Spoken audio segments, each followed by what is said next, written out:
mad sometimes, just like that? Okay, no, it's not just like that, Oh, Corky. okay. You know my favorite book in the Bible is Philippians, right? Okay.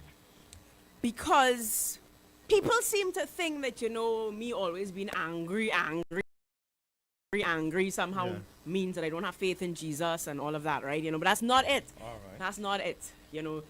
God has given us this amazing ability to be angry, to be, angry for unrighteousness. At the same time where, we're allowed to rejoice and stuff, right? Right. But it's almost as though I am in a perpetual state of anger because of this man called Keith Christopher Rowley. First to begin, I hear he going off to Barbados for the weekend. What? On a personal trip. I don't even know how to feel about that. Because I seen people on Facebook saying, good riddance, hope you don't come back. And so I feel that way as well. Because it's almost as though, what's the point of him being here? He's useless anyway, so it's really best you go away. But then at the same time, how clueless can you be that you think you should go away for the weekend at this time? I mean, it's almost as though the man has just given up on leading the country. He is literally just, I don't want a job no more. I don't feel for this no more. Well, just call elections and call it a day. If you're not prepared to lead, call it elections and, call elections and then just give in, just give up. Just because, I mean, it is beyond me, Corky. It's beyond me, right?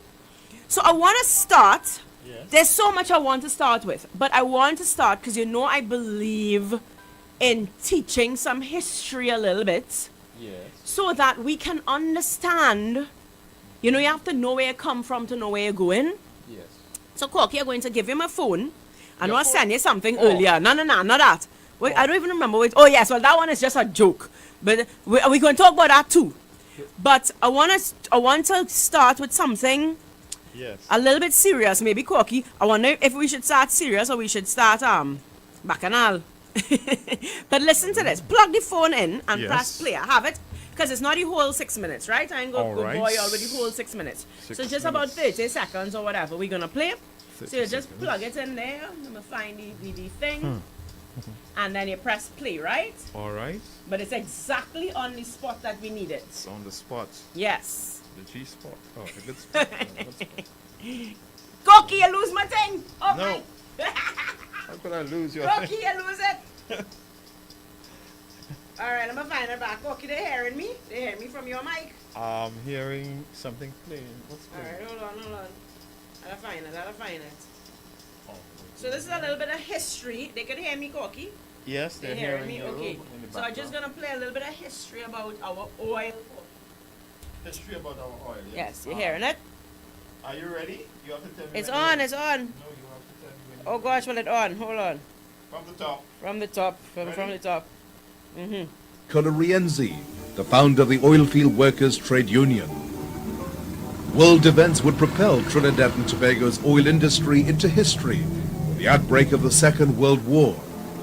Germany's aggressive rearmament in the 1930s and subsequent invasion of Europe threatened both democracy and world freedom. Experiments to produce high-octane aviation fuel at Pointe-à-Pierre catapulted Trinidad's oil industry into the front line. So we were not only producing the oil, but we were flying the planes. Flying on Trinidad oil was a turn of phrase that was used by these young men who were flying these aircraft in the Battle of Britain. One could say without a doubt that Trinidad's oil contributed significantly to the winning of the Battle of Britain. 100 years after the first discovery of foreign investment in the petrochemicals industry.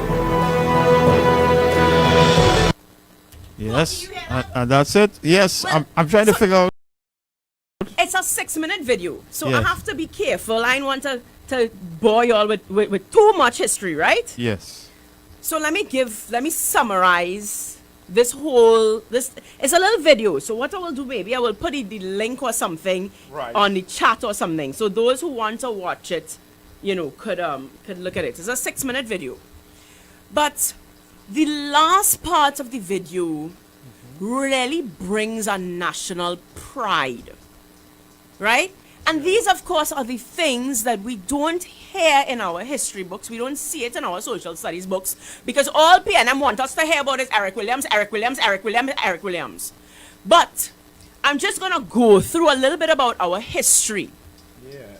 10 years ago, not even, it was in 20, so this was 2011 is when we celebrated 100 years of oil in Trinidad, right?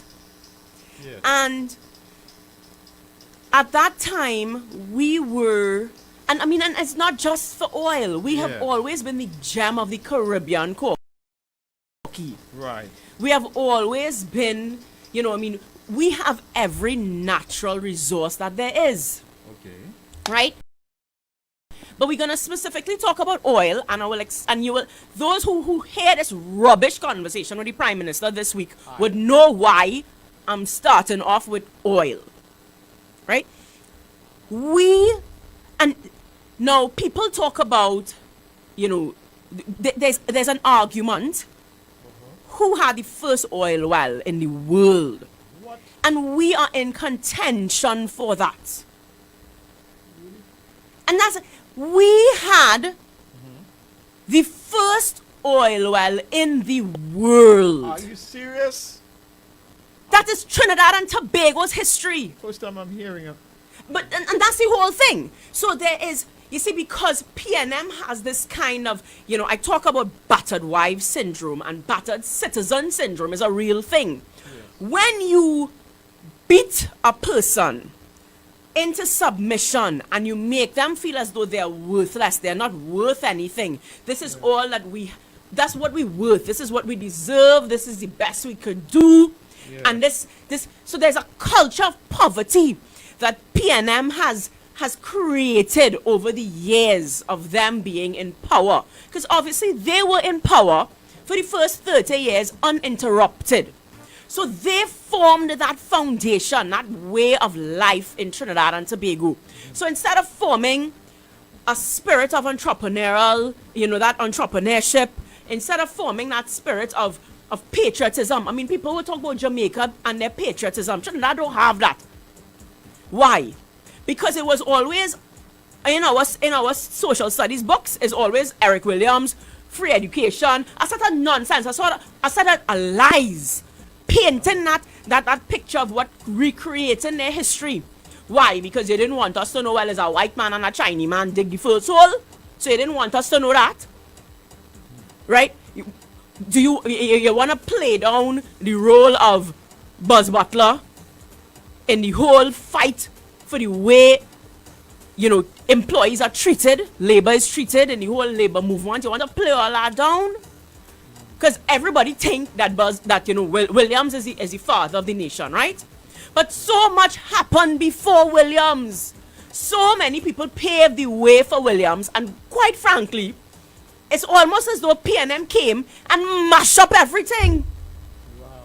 We dug the first oil well in the world. And what we just heard, Corky, was Trinidad and Tobago's influence in winning World War II. That is something of which we should be proud. But instead, are our children taught that? That Petrotrin, our refinery, our people, our oil, we started to look into. Now you want to play it over for you to hear it again, now that I've given it. But when the war started in World War II, Yes. the Brits needed something, you know that kind of kill shot. They need an advantage. And so the race was on to develop that aviation fuel. And you heard it. People would say, we flying on Trinidad oil. We flew the planes. We were not the pilots, but it was our ingenuity, it was our natural resource, it was our refining that caused the planes to be flown. So it was our planes, our oil that powered the Brits to victory. That is the last line that he said. Without a doubt, Trinidad and Tobago played a crucial role Wow. in England's defeat, in England's victory in World War II. So, let me explain to you why I led with that. Because closing down Petrotrin wasn't just a dotish move, and I'm going to use Keith Rowley's words, a dotish move. Yes. They robbed us of our history. They robbed us of who we are as a people. Petrotrin was supposed to mean something more than just close down. Why? Because you think maybe you need to protect AV oil? All of a sudden, you spent millions of dollars to get advice, and the advice told you reform, restructure, fix, throw things out. And this is where, I don't like to talk about Rowley and his personal life, But sometimes you must look at the characteristics of people and the things that we hear going on in his personal life. He is clearly somebody who just likes to mash up good thing. Instead of working, and working on something, you just go and find new thing. And that's what I feel as though happened with Petrotrin. There was no respect for what the refinery stood for. There was no respect for legacy. There was no respect for our history. There was no respect for those who went before us. So you think you could just shut it down? And where are we with the bid? Where are we with? Because first you lie and you say you're not shutting down the refinery, and just in case you was closing your fridge when I say it, I'm not shutting down the refinery. You lie over and over. But Corky, Yes, I heard it. I vex with Rowley, yeah? But I'm equally vexed with the 40% of Trinidadians who don't come out to vote. Because I believe that they should be smarter. They should, the blind PNM loyalists are suffering from battered wives syndrome. I understand that. I understand that. And so we have to love them and educate them and be more patient with them. I don't know how long we could be patient because it's been 60 years. Yeah. But you see the 40% who don't come and vote, who's want to fall for race nonsense, race propaganda. You know how much people talk to me about UNC races for general election down to the last week? And it's like, really? You are the professionals of our country? You are the ones with degrees, etc., and you're coming to tell me about UNC races? PNM put their supporters in a gorilla suit, but you want to tell me about banana. PNM put their supporters in a gorilla suit and undress a woman in a yellow sari. But intelligent people who have tertiary level education, who are professionals, come to tell me about UNC races. So I blame them the most, to be honest.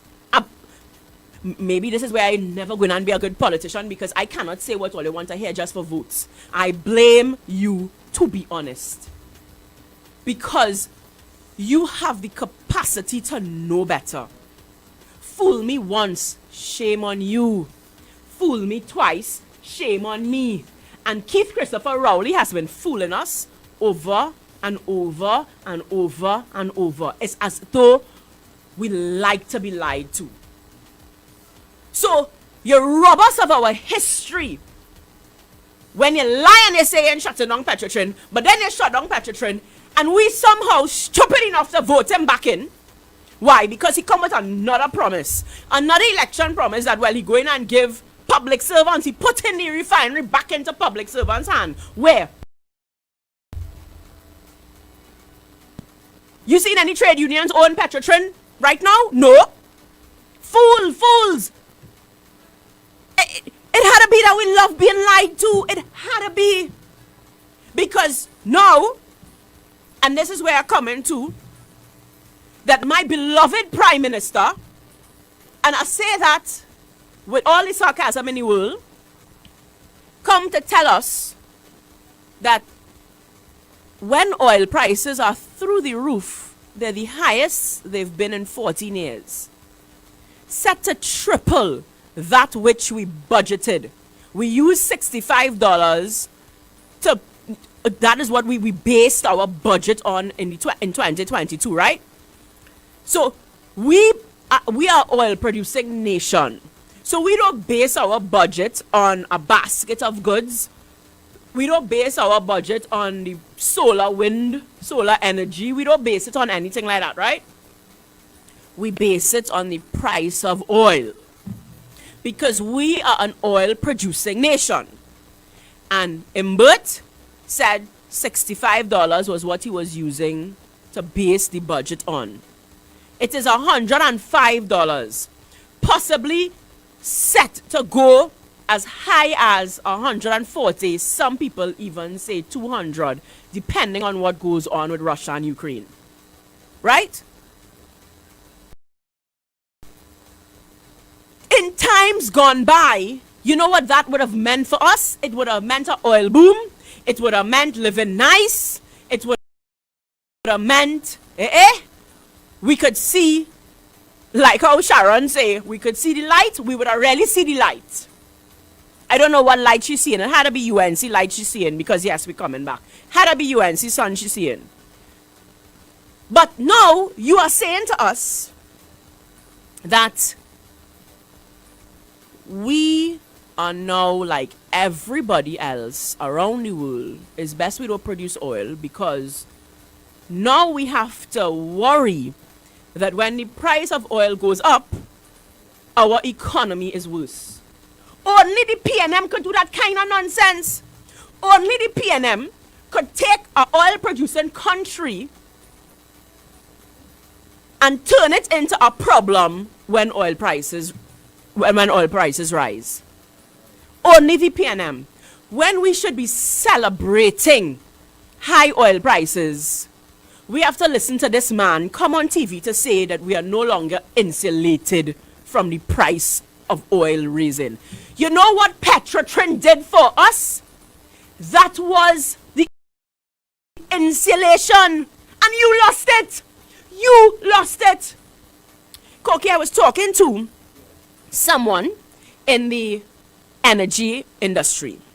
A senior person in the energy industry. She's not political, and we talk about politics and frontline and saying, not everybody want to be in that. But she was kind enough to break things down really simply for me so that, I could understand things. And you know what she called Petrotrin? A natural hedge. When she said a natural hedge, the first thing that I thought about was this man saying we're no longer insulated. Why we no longer insulated? Why we have no natural hedge again? It's because you shut down Petrotrin. It's so ridiculous. Now, hear this. In the same video, right? We should really play the whole thing, but in the same video, Koki, they talk about, Yes. how much natural gas, how many tracks that we still had to explore, etc. We talk about, they spoke about how proud we were of our energy sector. We were, everybody, again, the apple of everybody's eye. Yes. Right? But in speaking to this, my friend, my lady, there are some things that we would have known. Yes. Oil production, and in any well and whatnot, right? It declines by 10% every year. 10%. So anybody who is planning will know that production is going to decline, right? It takes 5 to 10 years for a well to come into production, right? And of course, it ain't an easy thing. It is not like it costs $100 to dig a well. Worse yet, sometimes it's possible they could dig a well and then, it dry. We don't have that kind of money, and so that's why that relationship with, international companies, etc., is very important. Yes. Right? We had no plans for replacement. We knew oil production was going to be on the decline. Right. We had no plans for anything. Oh. Right? But here is what is worse, Corky. Yes. Here is what makes the shutdown of Petrotrin even worse. Yeah. Okay. So our oil and our oil, the production is on the decline. Right. Okay. According to the PNM, agriculture is not really something we could export because according to them, only according to the PNM, because the PNM just does not have the vision. Oh. They don't have creativity. They don't have ingenuity. All they know how to do is take what other people build and mash it up.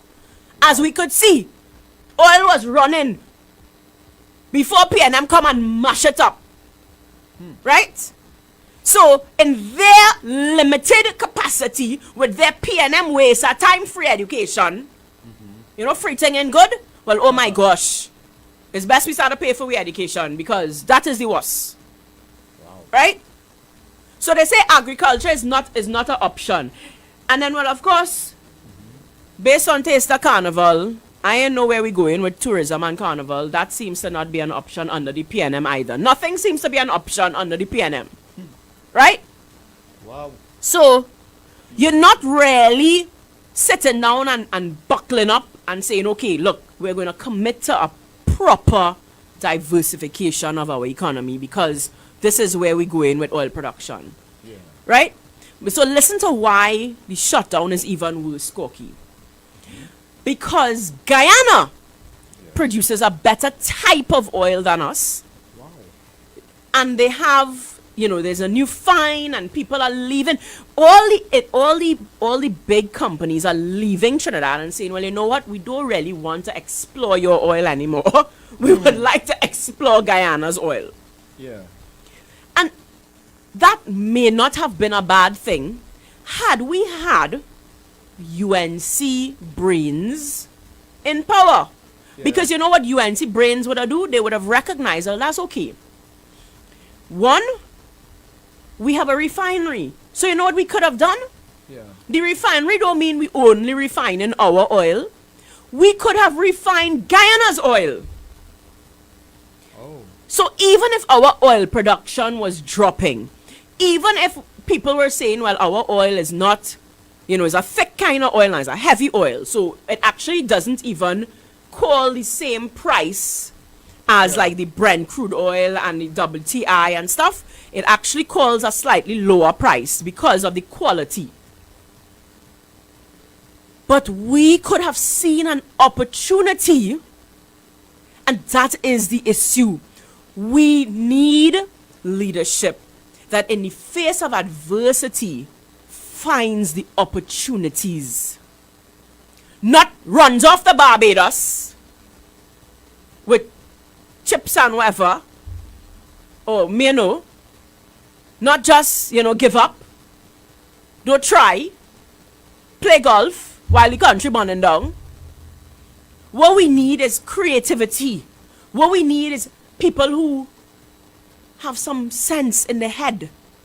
And well, that's where I should stop at this point and play it. Right? What we don't need is for you to bring people in a ministry who don't know basic common sense thing. Right?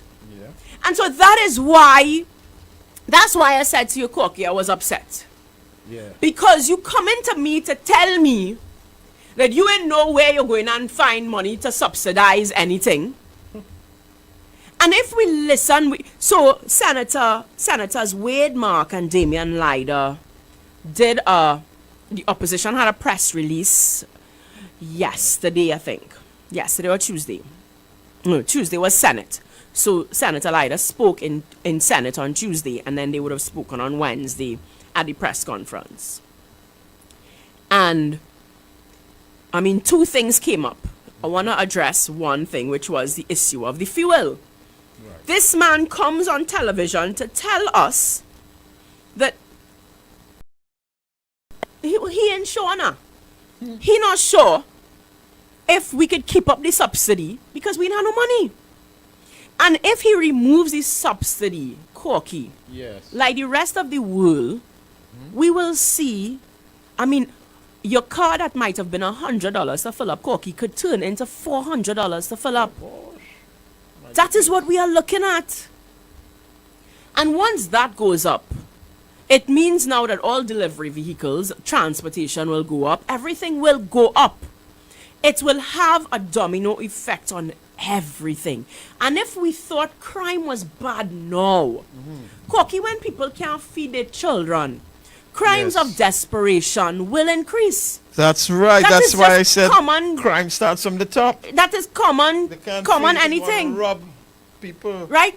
I mean, we're not talking about them who just worthless, right? People But there thieving. are people who Yes. you will become desperate. And when you are desperate, robberies will take place, Kill too.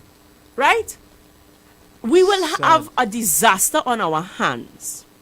But you want to come and talk about, oh, we're not insulated anymore, and you're not sure if your government could keep up fuel subsidies. First of all, if you were planning properly, if Eric Williams was planning properly, the 2 oil booms that they had, thank God for UNC.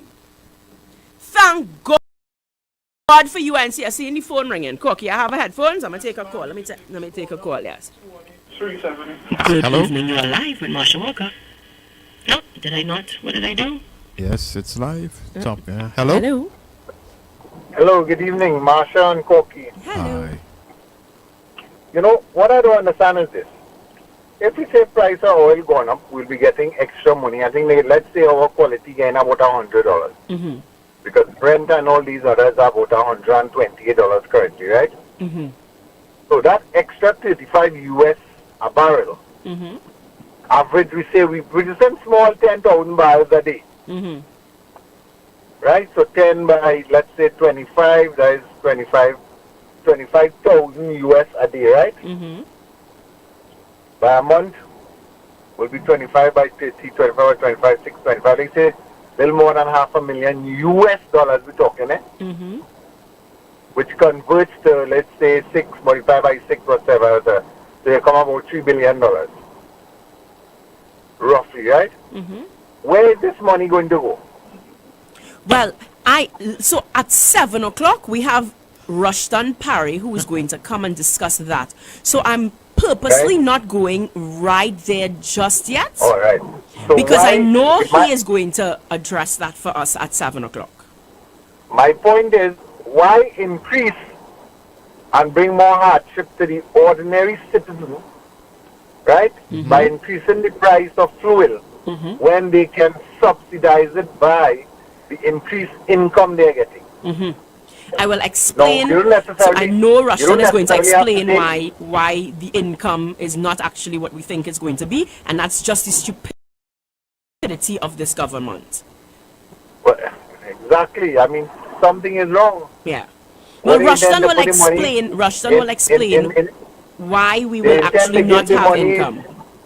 in contract to the 3S. Well, you know, family it's actually finances. in this particular case, it's actually not corruption. It is really just dotishness and stupidity. In this particular case, and so as I say, I know MP Parry is coming, and he is going No to problem. explain using accounts and whatnot because that's his forte.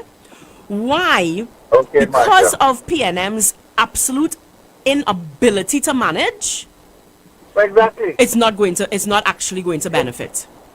Exactly. Yeah? It had to be some issue where Yeah. they intend to They do just something no, else they with the just money. they're just stupid. They're just stupid. They're just plain, and that's what is worse. I mean, it's one thing to be smart and corrupt, you know, because then maybe it will trickle down. But you're stupid and you're corrupt, so you ain't know how to make money, and you want to thief what you don't know how to make, is even worse. Well, exactly. That is exactly the intention. Yeah. Is to take this extra income, put it in some contracts, and give their friends, family, and financiers. Yeah. Well, as I say, Okay. tune in at 7 o'clock where MP Parry will explain why No problem. the high oil price is not actually going to turn in. It's not. So Rowley actually wasn't telling a lie when he said What? he wasn't actually telling a lie. But he didn't tell the whole truth. But as I say, I'm going to leave that part for MP Parry. We will talk about it after. But he will explain in accounting terms, etc., why a high oil price. I mean, I ain't saying they're not corrupt, but that's my whole point. They apart from being absolutely inefficient and stupid, and they are out of their depths in managing a country, they corrupt too. But if so I they have don't even know how to make money to thief. So they're thieving from, and that's where I was going at. So they're not even making money. What they have done, right? And this is why I am so opposed to PNM, because Eric Williams had oil booms, and any smart person know when things good you must save. You don't go and splurge and buy fancy house and fancy car. That is not what you do. They have a book called Richest Man in Babylon, Corky. They must read it. Richest Man in Babylon. And basically, this man had nothing. He was poor. But what he developed was a discipline, Corky, to save. Okay. So if all he make is 5 cents, he will, well, I'm going to go with $5. It's a little bit easier. But it's an old book, so it's that kind of sense and thing they're talking. Yes. But if he makes $5, he knows he has to put aside 50 cents. And even though it sounds like a little bit, he knew it was still better than nothing. Wow. And if when you have nothing, you could still develop the discipline to save a little bit. When you have plenty, then you start to save. So when $5 became $50, then he will save $5.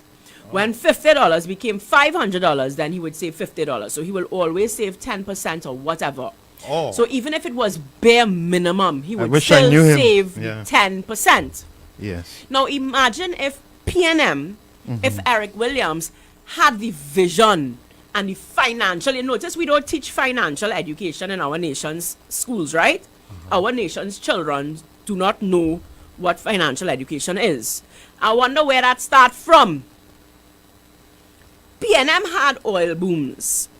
And instead of saying, look, let me take a little 10% and put it aside. And on the good days, when you're making real money, you could take a 30% and put it aside. Because I mean, Corky, if it is all the time you're living on $1,000, right? You're living good on $1,000. You're making, I mean, you ain't living best life, but you're making ends meet. So you're living on $1,000, but all of a sudden you start to earn $5,000 a month. Yes. Instead of saving the same amount, if you was living on $1,000, you could say, okay, you could double and live on $2,000 and save $3,000. Wow. Yes. I wish. But instead of saying, nah, well, we were saving $100 all the time, so let me just stick to the $100 and spend $4,900. I think kind of stupidness now. Right? Why? Because you want to splurge and look like a best thing and all kind of stupidness. And that's the kind of financial management that PNM has never had. Okay. Right? So they never developed the discipline to save, nor did they think that they should be increasing. When you have an oil boom, it's to take money and dump into savings like mad, especially when you know that oil is not unlimited. Right? People is always say invest in land because the one thing that you can't make more of is land. Land is limited. At some point it will run out. You must have known that at some point your oil will run out. At some point, what different things will happen and whatever. So they never thought to create a rainy day fund during the oil booms. So they robbed us basically of those oil booms, Corky. Yeah. That generation robbed this generation because why? Had they saved properly, had they taken those oil booms and those good years and invested properly, we would now have to be hearing nonsense about no money in the fuel subsidy fund and all kind of stupidness. So when people like to tell me about UNC PNM, same thing, UNC thief, PNM thief. Listen, First of all, I ain't putting my head on a block to say no, everybody perfect and nobody in thief and whatever. Yeah. But I always say just common sense and logic. If UNC was able to thief so much money and still somehow leave the treasury better than they meet it, well then UNC is some good magician. We should learn from them. Oh. Because everybody like to say UNC thief, UNC thief, UNC thief, UNC thief. Except it was UNC. Thank God for UNC that Keith Rowley have money to dip into now. That HSF fund, Corky, is a savings account basically, right? That's what we're talking about. And all the oil booms that Eric Williams had and everything, it was because of UNC, Corky, that we have money in a savings account that never thought to save. I seen we have a call again. Let me take the call. Yes. Good evening, you are live with Marsha Good night, Walker. Marsha. Good night, Corky. Good night, to the night. listeners. How are you all doing? We are good. Well, sometimes it look more viable that the right refinery would bring in more income than the oil, because the refinery consumes in scrap iron. Because if you look around all about, I'm not against the scrap iron dealers, you always see pipers picking up scrap iron to sell to iron dealers and them. What country are we living? Boy. Well, when they say to tell you we are stupid, you think we go ever get smart, or we have to wait till that amongst us. Only smart people, because the resources now at this present time, since Eric Williams times, how much of them, including O'Halloran and some of them, left the country by the millions? And Eric Williams' daughter, while she was going to school, she was a millionaire. Only pay for food. But that sounding like Sonia Rowley and her townhouse.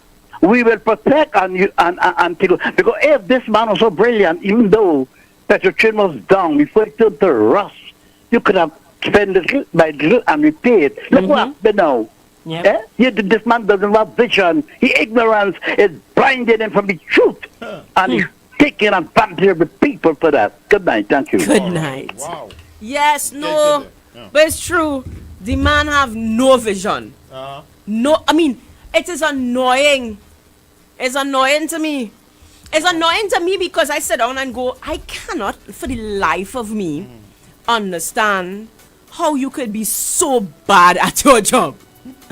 But as I say, more than him, I vex with the people who vote for him. I vex with the people who vote for him. And I vex with the people who don't understand why they needed to come out and vote for UNC. I vex because I suffering the consequences of somebody else's stupid vote. I am suffering the consequences. Today, Corky. Yes. Well, it was yesterday, not today. Today in the news. Yes. Could you imagine they had a shooting in Val Park, in Val, saying the little mall there. Yeah.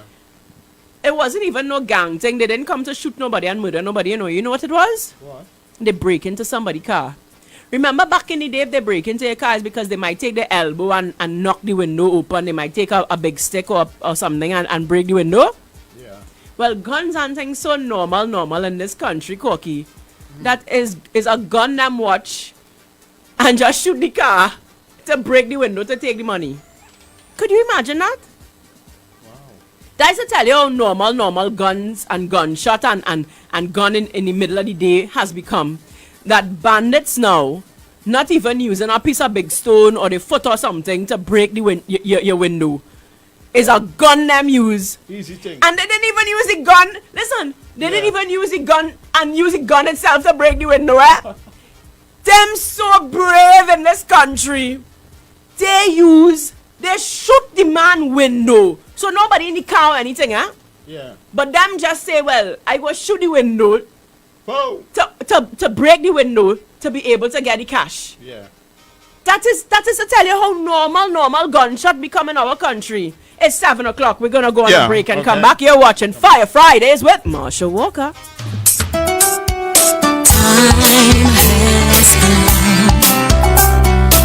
New 97.5. Make it your choice.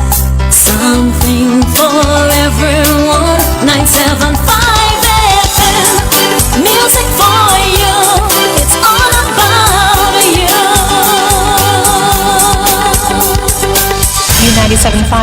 FM Hot Like Pepper, multicultural radio. Power to the listeners. My parents' generation grew up with Royal Castle.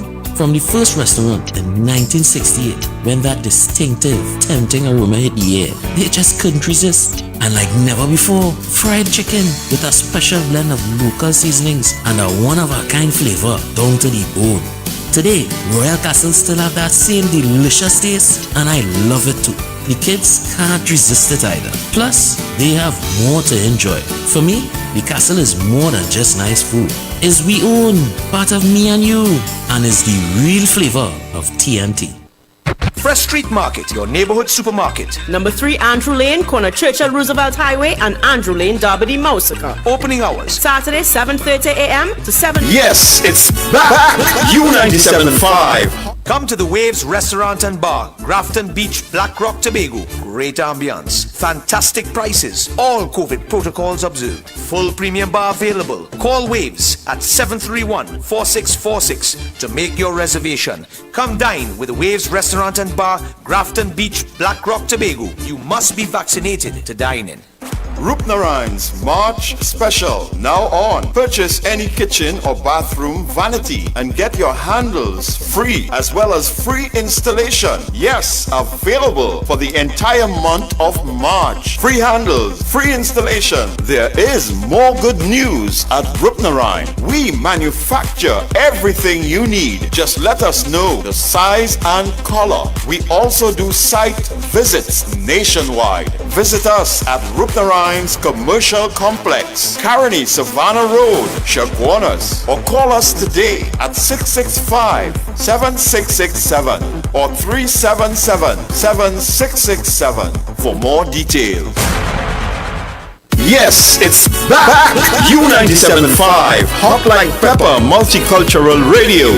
Bar Hop is back. This Saturday, 12th March, we are at the Roxbury Sports Bar, number 325, Southern Main Road, Cunupia. Live entertainment by Nishan, Hitman, Prabhu, Papa Steve, and live Tassa from Shooting Stars Tassa. Yes, it's back. U97.5 Hot Like Pepper Multicultural Radio. Bar Hop is back. This Saturday, 12 March 2022 at Roxbury Sports Bar, 325 Southern Main Road, Cunupia. This event is hosted by Koki D and DJ Anil. Showtime, 7 p.m.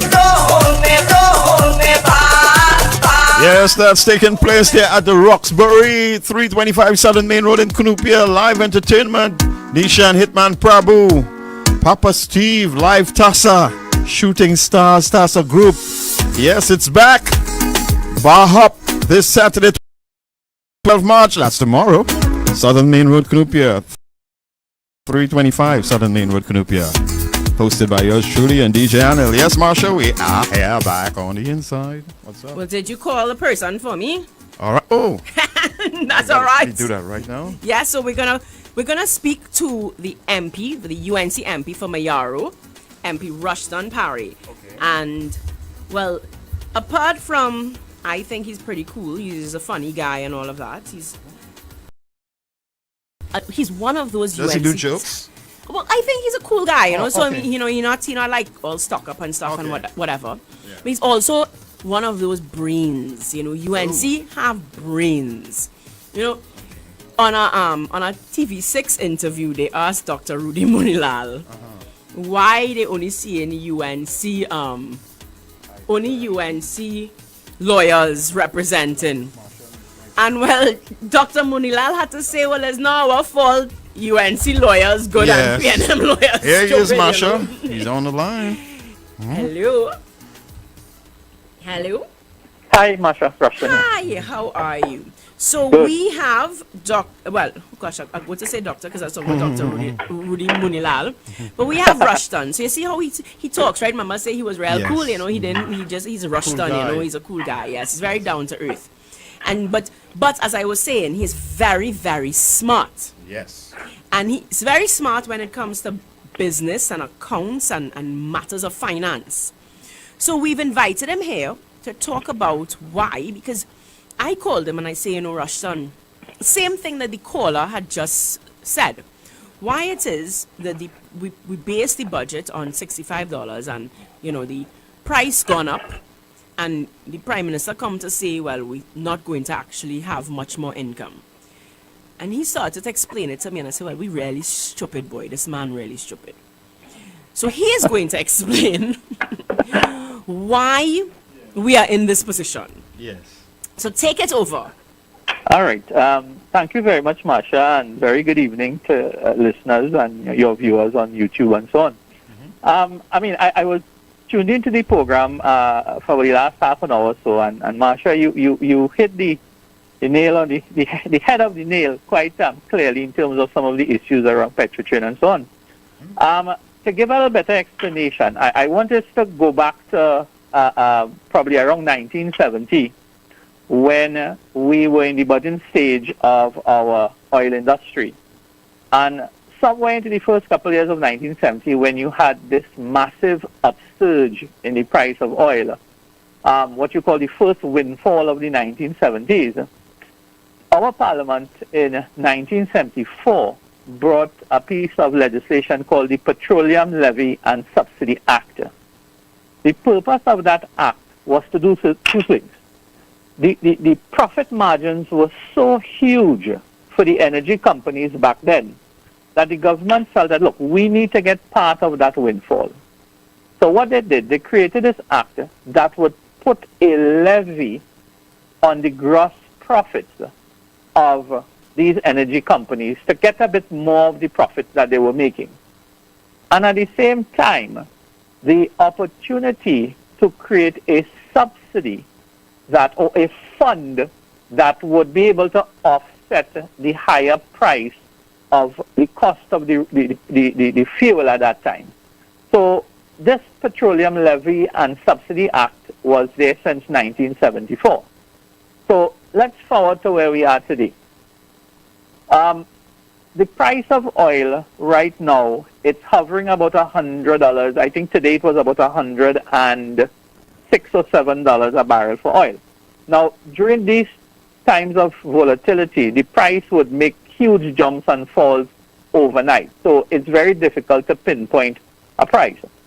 But in the whole equation of the question that you had asked about whether the Prime Minister is in the right to talk about the removal of the subsidy, we can estimate one side of the equation, which is the production and the sales side. But what we don't know is the fuel side of it, what price we pay for fuel on the wholesale, what is the current consumption, those kind of things.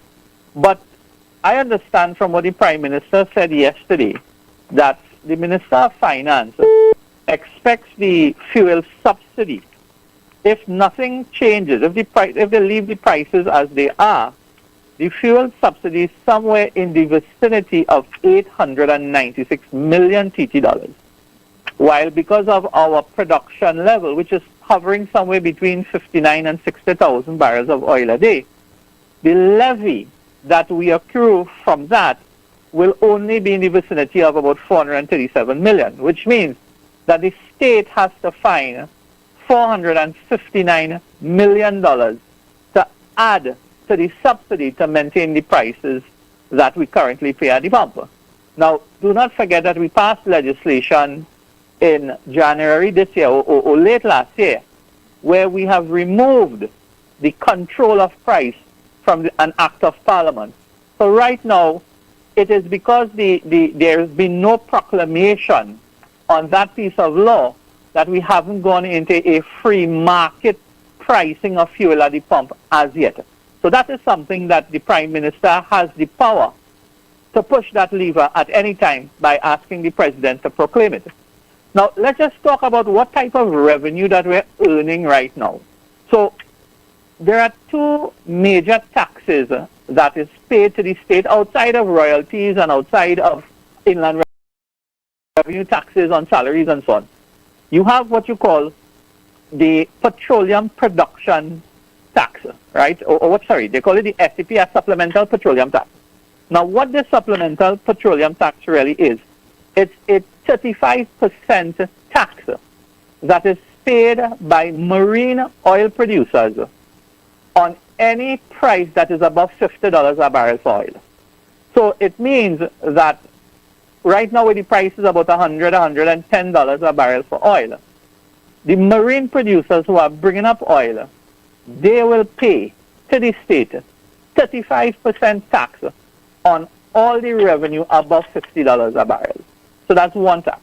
Then there is what you call the profits tax, or the petroleum profits tax, which when the marine companies or the other land-based companies, after they've removed all their cost of operations and so on, and they file a net profit, then the state takes 50% of that. Right? So, by and large, there is a fair amount of taxation that happens in the energy sector, which really is a double-edged sword, and we'll talk about that in a little while. Now, what type of revenue that we are earning today Friday? If we look at 60,000 barrels of oil a day, and let's say $100 a barrel, that's US dollars, you're talking about $6 million US a day. If this price holds for the month, you're talking about $180 million US for the month, which equals 1.2 billion TT dollars for the month. So we just use it, for a month. You take out 35% of that off the top, cream it off the top. That goes into the state coffers. That's a guaranteed 400 million TT dollars in just the supplemental petroleum tax Friday, somewhere thereabouts. And then when the companies do their profit and loss and so on, there's a 50% of that. So there is a substantial amount of revenue that is coming into the state based on the oil prices today. What I suspect, and I mean, this is just my personal view, and Marsha, be very, very clear. I'm speaking to you as a businessman, as somebody who works in the energy sector, who has a fair understanding of it. I can tell you this. The Prime Minister understands the impact of raising fuel prices. He knows that the minute he carries diesel up to about $7 a litre, every single thing on this island is going to raise, besides your salaries. Right? Every single thing is going to go up. It is going to be you're talking about we're coming out of the COVID-19 pandemic. The economy is now starting to open back up.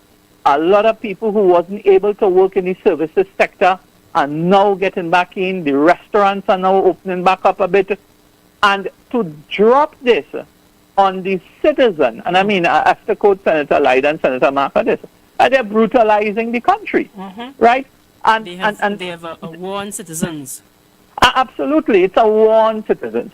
And when you take that position, I am wondering if, like the COVID-19 vaccine mandate, which was a puff of hot air from the Prime Minister, it was to scare public servants into, listen, go take your vaccine, otherwise we can't pay you or you'll be out of our work. I'm wondering if this is a red herring that the Prime Minister has thrown out to change the conversation away from Paria. Think about that for a second.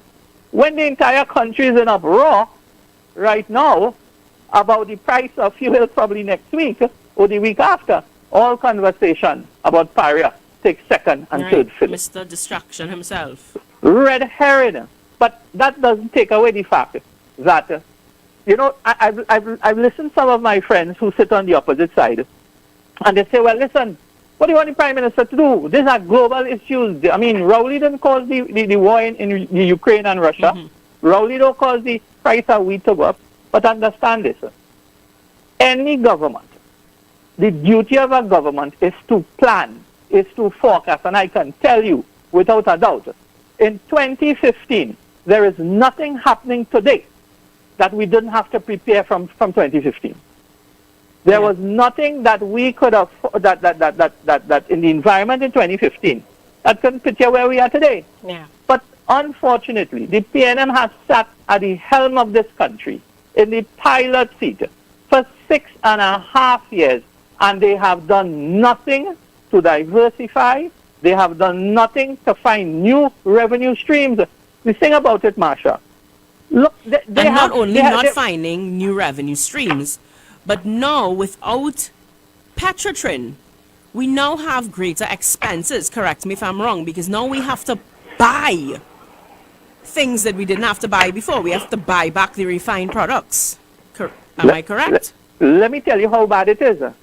Yesterday, Wasa in Mayaro patched about 15 holes, right? 15 holes that has been a menace to your vehicles for the last year. And you know why they patched 15 holes? This is the first time for the year they get one load of oil patch. Now understand, there's a critical component, something called bitumen oil, that we used to get from Petrotrin. When Petrotrin shut down, we had to buy from Barbados and the US. And do you know you can't find bitumen oil in the country today? Why you think the Ministry of Works can't patch a hole? Why you think they're having problems? Because bad management, bad planning. They didn't study, went out of the whims and fancies of the Prime Minister, that we would have had to have a deterioration of our infrastructure because of Petrotrin. It wasn't only about oil. And these are the things that the government has failed to look at. Let's talk about Petrotrin for a second, right? And I mentioned this lady last time we spoke. There have been several state enterprises over the years that have been busted. TSTT, PATSC, WASA. Petrotrin was a little unique, and I'll tell you why. Petrotrin was basically made up of two parts. You had Trinma, which is the marine operation, which is the production side, which has always been profitable. It was never a bust venture. The refinery, which made the fuel, that is where the operational cost of the refinery has always been a burden to the state in terms of the fact that it had more people than it necessarily needed to operate. And then obviously the fuel was distributed through NP. NP would have distributed locally, and then they would have sold up the island. So we collapsed Petrotrin. We make 3 children out of Petrotrin. A child called Heritage, which they boast every year. Massive profits. Massive, but it's the same trade miner. It's the same trade miner that's been making the money, but under a different name. You have Paria, which now has to be the fuel trading partner. So they are now buying, Heritage is selling the oil on the international market, getting funds. Paria has to buy fuel. So there's some exchange of monies to write off one for the other. And then you have the third child, Guaracara, which is the infrastructure of the oil, of that oil business. The tank farm, the oil, the pipeline, and so on. But here is the issue. They make these two companies look so beautiful. So Heritage posted $1.2 billion profit last year. Paria posted $238 million last year. But you know what? The debts of Petrotrin is not on their books. The debt of Petrotrin sits in a company called Trinidad Petroleum Holdings. So now these companies have to service the debt, but it's not shown in the books of these companies. Right. So when this issue in Paria happened, the first thing came to my mind, are these people cutting costs? I'm asking, I'm not saying, I'm asking. Because when I looked at what had happened from the reports on the papers, on social media, and my understanding of how things work in the energy sector, I asked, did they cut costs on HSC and HSC requirements and HSC system to show a nice profit margin so the country will say, hey, it's a good thing we shut down Petrotrin. Look, the baby is doing well. But we cut in costs and we put in people's lives at risk. That is left to be seen. We leave that for the Commission of Inquiry to make that determination in a couple months. You know, so we didn't have to be here. Let me just add some icing on this before you train your question. The Prime Minister, there was a large energy conference in Guyana last month, right? The Prime Minister was invited since September last year. It wasn't today for tomorrow. Since September last year, the Prime Minister was invited. He knew months in advance which is the date. And you know what they invite him for? As a leader in the energy sector, we want you to come and share your knowledge with the rest of us. That is what he was invited to do. But he chose to stay and go open. I think somebody in the paper say he went to open a fowl farm somewhere, right? And then right after the fowl farm was open, I have no problem with fowl farm. Chicken is important, eggs are important. I think it's an important industry. It's a critical industry. But in prioritization, the Prime Minister chose to go there rather than to go to Guyana. And then he jumps on a plane and he goes to Iran to hug up the President of Iran. And just to hear the President of Iran say, thank you for standing up against the imperialists. I wonder if the imperialists is the same country that's taking $400 million of our goods and services every year. I will rest that there. But do you know something? At that meeting in Guyana, the movers and shakers of the energy sector was there. ExxonMobil, which is the biggest player in the energy sector in Guyana, from their VPs, presidents, everybody was there. Every other energy company was there. Trinidad, the Prime Minister who says he's the best salesman in the world, he was nowhere to be found. Now, do you know, Guyana right now has something called a floating production storage operation. It's a big boat that sits on the ocean and it does all its drilling in the ocean. It stores it, processes, and then it loads it on a ship and sends it away. To service that one ship, it requires about 10 drilling ships and about 50 supply vessels. Half of that marine traffic sits in Point Lisas and Chagaramas, right? By 2025, Guyana hopes to have 5 of those vessels drilling because they're ramping up their oil production. 5 of those vessels. You're talking about 50 drilling ships and about 1,000 utility vessels. If we pick up half of that marine traffic and the Galeota Point Phase 2, which is what it was designed for under the Kamala Prasad Bisesa administration and Kevin Ramnarayan when he was minister, the design of that facility was to service the energy expansion in Guyana and Suriname. Imagine if we pick up half of that marine traffic, the amount of U.S. currency we would earn. But the Prime Minister doesn't see that. He doesn't see that at all, right? He preferred to jump on a plane and go to Iran to talk about gas. And then you have supporters of the PNM saying, well, Trinidad is doing oil again. We in gas, so you're going to talk about gas. And right now, Guyana trying to find a partner to build a $250 million US ship-to-shore gas line to Guyana with the possibility of doing a facility across it. Man, and we missed that nonsense by this Prime Minister. Wow. Wow. Madness. So where do we go from here? Where do we go from here? I'm going to talk about Paria. So don't worry, he's not getting away because I have a whole other hour just to talk about Paria. I am telling you, if the government I want to talk about okay, if the government all right, just let me finish it. If the government doesn't make a philosophical shift in the way it sees the rest of the world, and listen, why it is all our partners lately is aligned in a different way. Yeah, boy. Guyana, Venezuela, you have Cuba, you have Iran, China. So something. Why are we not aligning ourselves to progressive nations lately? Yeah. That is a problem. It definitely is. It definitely is a problem. I want you to explain. I didn't understand the Galeota point. So if you could just explain that a little bit more in terms of, so the marine and the facilities and what do we have right now that lends to that easy, well, not diversification, but, it's an easy partnership.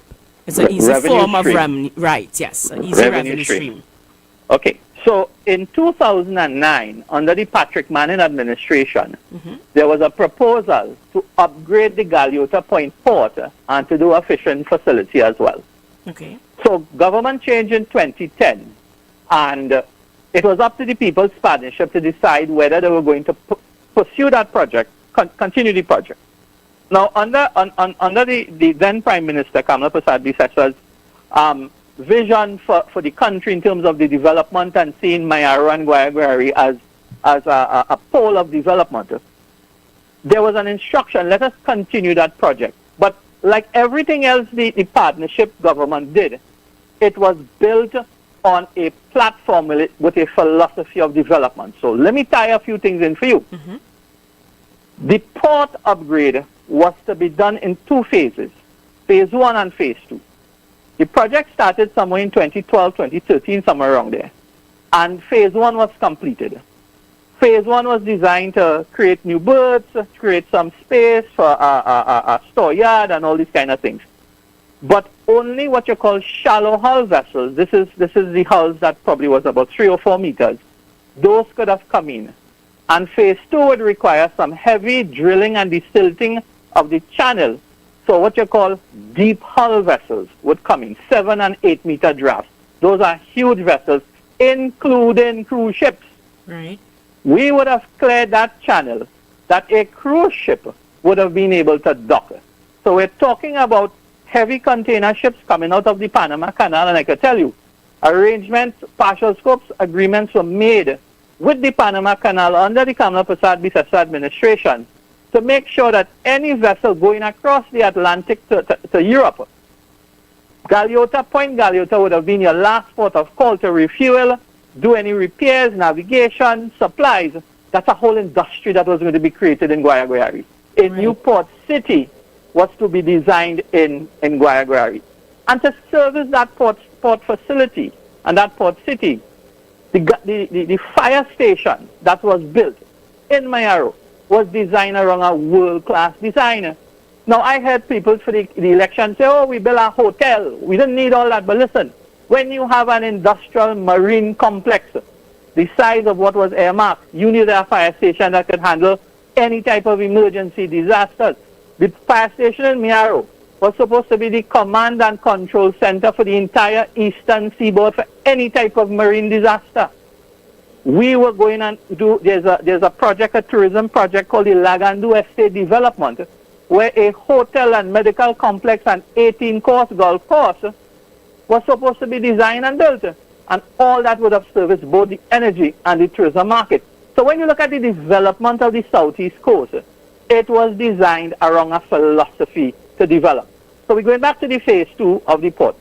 The idea was that knowing that Guyana sits, their port of entry sits in the mouth of the Orinoco Delta, there's an issue of silting.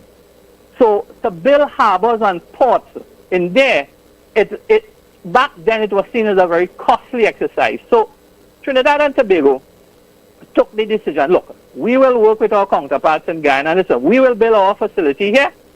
All these huge, large vessels will come to Point Galeota.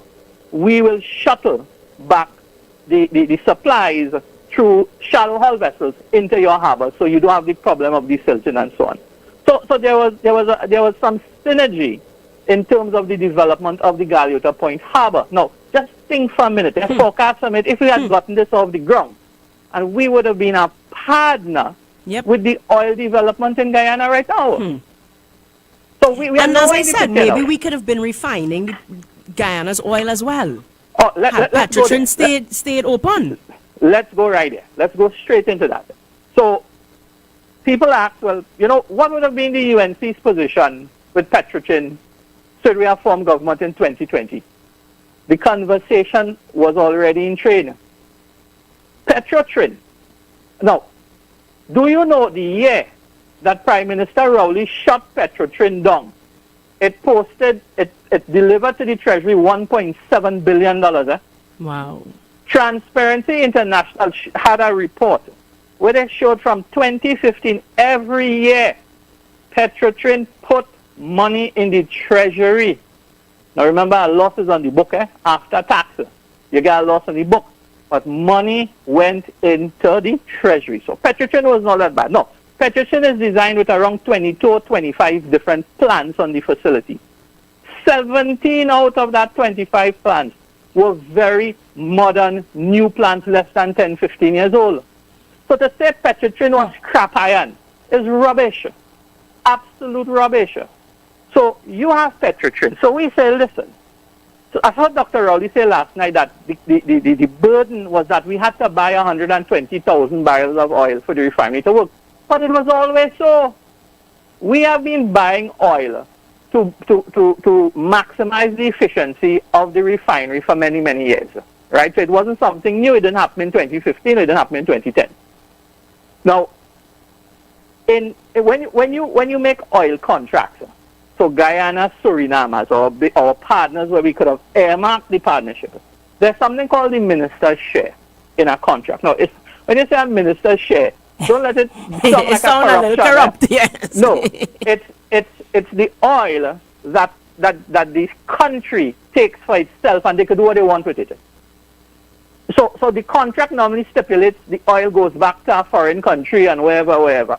But the minister's share is oil that the country could say what they want to do with it. So take this for instance. We could have taken petrotrin, divest 49% of the shares in petrotrin, sell it to Guyana and Suriname, offer them at an attractive price, take the money that they would have paid and upgrade wherever need upgrading. But you know what? Their minister's share of the oil could have been refined in petrotrin. So our 60,000 barrels of oil, plus what you could have gotten from Guyana and Suriname to run the refinery, and yes, we would have need to bring the refinery to a very maximum type of operation, offer VSEP and so on to get it lean and mean. But you know what? We would have still enjoyed US. The hedge that you talked about earlier, the hedge would have still been there. Yeah. Right? Not to mention, well, okay, finish what you're saying. No, I was just going to tell you, that is the kind of thinking that has to be built on a philosophy of something. You could ask the PNM, what is your philosophy in anything in development? Look how long they're talking about this Phoenix Park. Now today, I see on the papers, the minister is now saying that I will need private sector participation all the time. It was the best thing since sliced bread. Hundreds of people interested in it. Millions. And today, he says, well, we're going to need private sector. But there is no philosophy behind anything. And that is what is killing us as a country. Killing us. I wanted to add, with everything that they talk about with petrotrin, the issue of foreign exchange. Because we see in the newspaper, and I mean, it's not something new, but we're seeing again this week that IMF has basically said, listen, y'all need to fix your forex issues. And whether we like it or not, petrotrin was earning us US dollars. Yes, it was. And when we earn US, although it was being run in a very inefficient way because of the refinery, the loss that was posting in TT dollars. You understand? And at the end of the day, it was just another, let's put it away, just how you had to finance PTSC and WASA and keep mining them. Well, of course, we could have keep mining petrotrin, understanding the fact that the money that we're earning is in US dollars, which is what we need. That's the lifeblood for growth. Mm-hmm. Yeah? Absolutely. So, thank you very, very, very much. Any closing words other than Rowley must go? I really hope our citizens begin to understand. I mean, this is not race, is not propaganda. This is really genuinely one government that has the ability, the brain capacity, the philosophy, as you say, to take the country forward versus the other that, just don't know what they're doing. Marsha, before I go, right, I just want to add, you asked the question about foreign exchange, right? Mm-hmm. And foreign exchange ain't go drop from the sky and we are picking it up from a tree, right? We have to earn it, right? We still keep beating this one pony show with oil and gas. No matter what they talk, the emphasis is always on oil and gas. But we have sectors of the economy that can do well if it's only paid attention to. Listen, we have a very cheap supply of natural gas, right? We have natural gas, which is the cheapest thing in this country. But you know what? Companies like Facebook and Yahoo and Google and so on, you know, they set up their server farms in places like Ireland because of the temperature to cut their costs down for air conditioning. We have so much arcane field empty. Why we can't go into private-public sector partnership with local IT? Let me build a set of data centers, cool it with natural gas air condition, and invite these companies, give them enough tax incentive that they can set up their shop, bring their server farm. We have a bright young population with UTT is spitting out our graduates every day. We could bring them into these facilities, give these people 10 and 12-year taxes, and put our citizens to work. That should be the critical philosophy today. Anything we have to do, let's put people to work. And there's something called blockchain, right? I'm sure you're familiar with that word. Blockchain and Bitcoin, and probably another time you can invite me to talk about that. Now, the finance minister says that, and probably in some ways you're right, we are not a trusting society. We're not ready for cryptocurrency and so on, right? But these systems that uses blockchain and cryptocurrencies requires mass amount of processing power that has to cool. So while we may not want to engage in cryptocurrency, we could put on the facilities here in Trinidad to mine it. You know why? Because we have cheap gas, cheap cooling. These are opportunities that with the right thinking, the right conversation at an embassy level. What the hell our embassies are doing? Who they're talking to? We can't pick up one new business. We haven't done one bit of foreign direct investment in 6 years. No, man. 2 years, 3 years, we could find, but not 6 years, man. This is your second term. Nothing has come to fruition. Madness. We are geographically positioned. Lovely. Look, just the other day, Marsha, a boat, one of the biggest Italian boating company. We are the safest harbor in this whole region, Chagarama, for yachts. Right? And you know what? The people pass me straight and go on Guyana and set up the shop. Why? Wow. Because Dr. Rowley is not a pleasing candidate to work with. And let me tell you, capital is coward.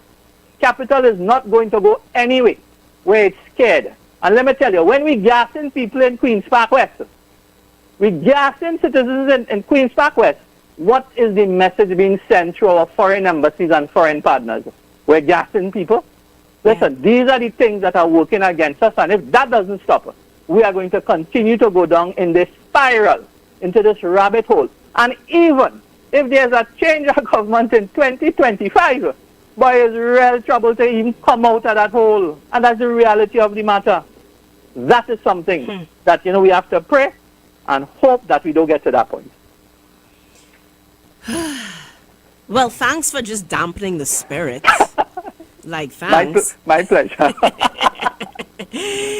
MP Parry, thank you very, very, very much. It was a pleasure. It's always a pleasure speaking to you, because I don't know if our audience knows, but I call MP Parry all the time to say, oh gosh, explain this to me now. Explain it to me.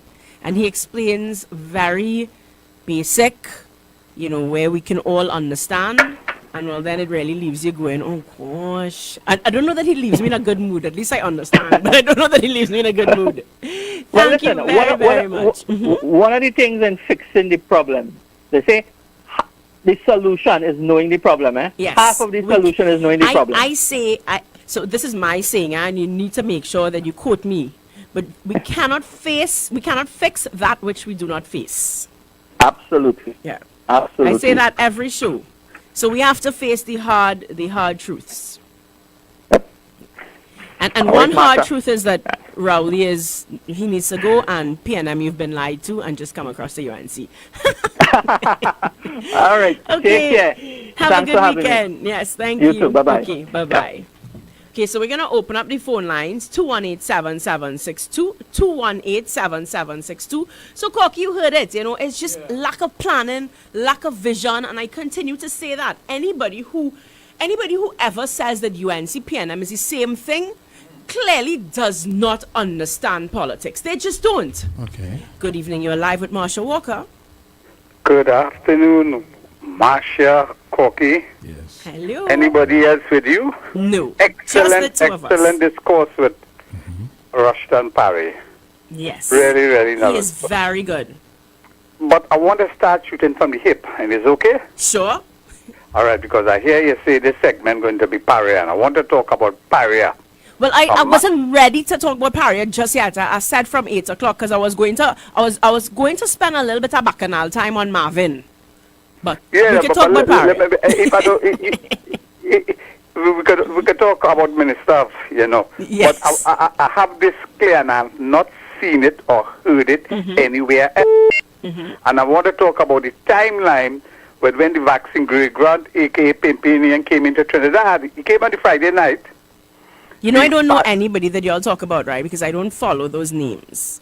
You don't know who's the vaccine vagrant? Who didn't want to beg for vaccine? Okay, I know that, right? Yes. Right, you don't know the Pimpinian. You don't know what is a Pimpinian? That's my word for Cambridge Dictionary, a new word. Is a person who use and take advantages of women. Oh my, okay, right. Right, so it's Pimpinian. It's not in the Oxford, it's not in the Webster, but soon to be. Pushing Cambridge to get it on the thing. It have a Cambridge website that I'm working with. If Pimpinian had a face. All right. When he came in, he came in Friday thing. He didn't have a press conference. No, because apparently he was stuck in the airport. All right. Allegedly. Right, that is apparently. We are getting the information. Paria, the first press release was Sunday 8 o'clock.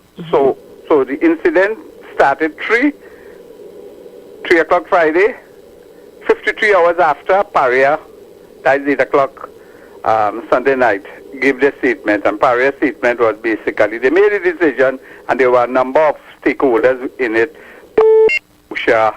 and some experts who helped them make the decision. All right? Now, that window of opportunity, I am sure the vaccine vagrant was aware of it. You could run, you could hide, because he is an important man. You know, when you lie, you have to control that lie all through your life, because it could come back to bite you. Now, why did he not take the press conference? It has nothing to do with delay. It's a serious thing for people lose their life. No. One of the things I believe what happened, he was and might have been part of the deliberation. We have to put him in the inquiry to answer those questions, because the information coming out of Paria is jib. They're not telling me who the experts are who give them advice. Because the Saturday, because I think Minister of Everything went out, take front in front of Paria before, which Paria should have been fronting and making sure everything happened. And then he, late in the play, he come out. So that's window of opportunity for 53 hours. Somebody was chatting with him. I have absolutely no doubt that was happening, because they know his best friend is the neighbor too. And he's the chairman of Paria. Because nobody asking what is he. Because the only thing I could think of, because when he came in, he suffered from PIP. You know it's PIP? Yes. He was silent. And then he make a quick exit, because for him to come and jump in the car and go to avoid the press asking him certain questions, he has to be suffering from IBS. And people will know, to that kind of exit, is IBS or you're running from the press. So that's all I have to say. I want people to ask him in them press that, were you part of the deliberation? But as you said, he running from press conference. Look at when, he's come every Saturday to talk about as of midnight tonight. But you notice where he did when he give relaxed the restrictions, he did it in Parliament, where he neighbor wife could protect him from questions. He's afraid. I'm telling you, even he doing these conversations with the Prime Minister. What kind of conversation is that? You ain't invite no media, no nothing. You ain't take no real questions. That is a friendly crowd. They go exactly. Because I like what you're doing, sitting down and have a number of people who he close with. Because karma will eventually have him in Romania and having a conversation with people familiar with his doings, because he choose people. So when Remand he had come up for him to have a conversation. I hope he prepared. I'm going to have a Thank you very much. Have a good evening. Good night, you're live with Marsha Walker. Hi, good evening, Marsha. Hello. Good How are evening, you? Corky, and to everybody out here. I want to congratulate Mr. Parry. Mr. Parry, you see the kind of people we have in the UNC? Anybody could understand what it is that man was saying. He explained everything. I like to hear him, I really, love really to like hear to hear him. him. Yes. He's very articulate. But he was Marsha, he was part of that team that forced that commissioner. He Right. was part of the team that forced Eugene Tia to step down and bring a commission. He was part of that team. And I was doing my part as well. You understand? My mantra on that morning was Eugene Tia have to go. Have to go. He has to go. We cannot allow him to sit there. And you know what is distasteful? What is distasteful? I don't know if you heard the interview with Fazil Mohammed and Dr. Munilal. Yes, well, that's what I say. I said that. I was telling Corky. Munilal answered good. It's not our fault. It's not our fault. PNM was trying to keep his composure, especially when Fazil, that PNMite, told him about a former UNC senator, jumping on the bandwagon to seek his family interest. So Munilal gave him a good. Munilal asked him, where's the problem if a former UNC lawyer helping out the people? But Fazil didn't have a problem when that same lawyer was helping all the PNMites on Charlotte Street when they stopped them from selling and they went outside Parliament and flag round Mrs. Prasad beside them and asking them for help. And it's Gerald Ramdeen who helped them. You understand? And next thing he said was that what if anybody not picking up an appointment wouldn't want to do so because the UNC sniper. But he's a PNM sniper. And Marsha, I am proud to be a UNC sniper. You know why? Because something wrong went on there. Something wrong, and we had every right to speak out about it because that man was involved in E-Tech with Ken Julian and all of them. And in 2019, after the case was won, I don't know how they happened to throw out that case, right? The same way they threw out Malcolm Jones' own. All these things were involved with this man. And then Fazil want to come and talk about the UNC sniper. But hear what, Fazil, we're going to continue being snipers as long as the PNM doing the wrong things. And you see, Marsha, how God works in mysterious ways. Now they take a UNC former attorney general They take a same to sit on UNC the legal lawyer. team. A same You understand? UNC lawyer. That is ironical, to sit on the legal As a team. lead counsel. Well, yeah, you understand. But what I like, now I don't trust him, but what I like what he said, the party Step board should have aside. resigned. Step aside. Step aside and let the investigation continue. But let Keith Rowley, let me tell you something, he didn't have time to negotiate for the country for anything. He was too busy negotiating Ina's get for he and his daughter. Thanks a lot and have a good evening. Thank you, and thank you for keeping up the fight. Oh gosh, that is one of our social media warriors. Listen, don't take for granted the work that our supporters do. Yes. Good evening, you are live with Marsha Walker. Hello? Marsha Walker, I think just very quickly, there are opportunities in Guyana. And all those who are in the industry, especially trying to lose a job, if you have the potential, the capacity, the skill, go to Guyana and take a picture. Don't wait on he, because what crippled Petrochin is because everybody go to the ministers for work, they send them Petrochin and travel something according to Russian Paris. A very nice speech that they were all crippled them. Don't bother with this man. If all get opportunities any part of the Caribbean or the world, we are living together. Yes. Let us assist one another in the best way. And I show, if you the expertise and they go Guyana, we're not using ANV oil drilling and shut down Petrochin to save ourselves. If Guyana is open all the jobs and opportunities, go and take it. We need it. Thank you. Have a good day. Thank you. Good night. Yes, talking about jobs in Guyana. Yes.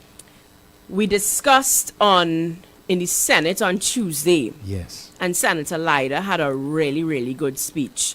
But they basically, what they're doing is they're bringing a bill to say that workers from around the Caribbean could come Yes. and, take up positions. Yes. And while UNC is not opposed, obviously, to the whole idea of that Caribbean, single market and whatnot, now is not the time. Yes. And we certainly need to do some sort of audit as to what opportunities, where there are gaps, because we can't have our whole influx of people coming into Trinidad and Tobago at a time when our people are unemployed. Yes. I lost that one. Yes, and I mean, and that's reasonable, right? Yes, obviously we want to be part of it. Yes. But what he was pointing out was that okay, nurses can come into Trinidad right now, but they're not coming in, right? All right. But you don't want to have a set of masons coming in from all over, and then our masons are not employed. All right. Good evening, you're live with Marsha Walker. Good night. The silver fox in the house here. Yeah, all right. How you going to go? Good. Great. I hear you listening here tonight, man. I see you on the floor, man. Yes. Yeah, Corky. Yes, sir. Corky, we could say what we want, right? Rowley is a brilliant fella. Rowley is so brilliant till we don't understand how brilliant he is. Don't care what you do. Rowley come to mash up Trinidad and Tobago. Rowley could do better than what he's doing, but Rowley don't care about the two islands. Rowley just want to mash us up, sell out everything, leave us as nothing. It's a hatred to the man. But why? The man just hate. The man hate his own self and all. Right? Because if you just coming out from a pandemic, and you going and people catching their aunt, uncle, and then, and you want to go to bring a bill to the Senate to bring in people from outside to work here. And your own people can't even get work. Children coming out of high school, all kind of can't get work. What you are bringing these people here to do right now? Rowley don't care about us. Is we have to get up and take our country back from him. Yep, absolutely. So what you see? Rowley is a man full of strategy. He is a Tobagonian and I'm a Tobagonian too. Yes. Rowley don't like black people. Rowley going to Barbados right now, right? Rowley is doing business in Barbados alleged with the goat meat. Is they selling the goat meat, not Trinidad and Tobago, right? Or not understanding the man. When you going 1-2, he going 3-4. Understand me well. The only thing to get rid of Rowley now, we have to come out on the street and move him out. Absolutely. We have Say it again. Talk shop done. Say it again. Talking about that, we protesting tomorrow. Talking about that, 7 a.m. tomorrow. Too, because we job only to halfway. Only the 7 a.m. tomorrow. We protesting. Joe has to go. Webster Roy has to go in Tobago. Tobagonians are coming to we taking them out, we moving them out, and we want them out before the year done. Thank you. Yes, absolutely. Welcome, Silver Fox. So talking about that, 7 a.m. tomorrow, Penal Market, the Women's March. Okay. We out there, come out in your numbers. Yes. Marsha Walker, you are live. Good night. Good evening, Marsha.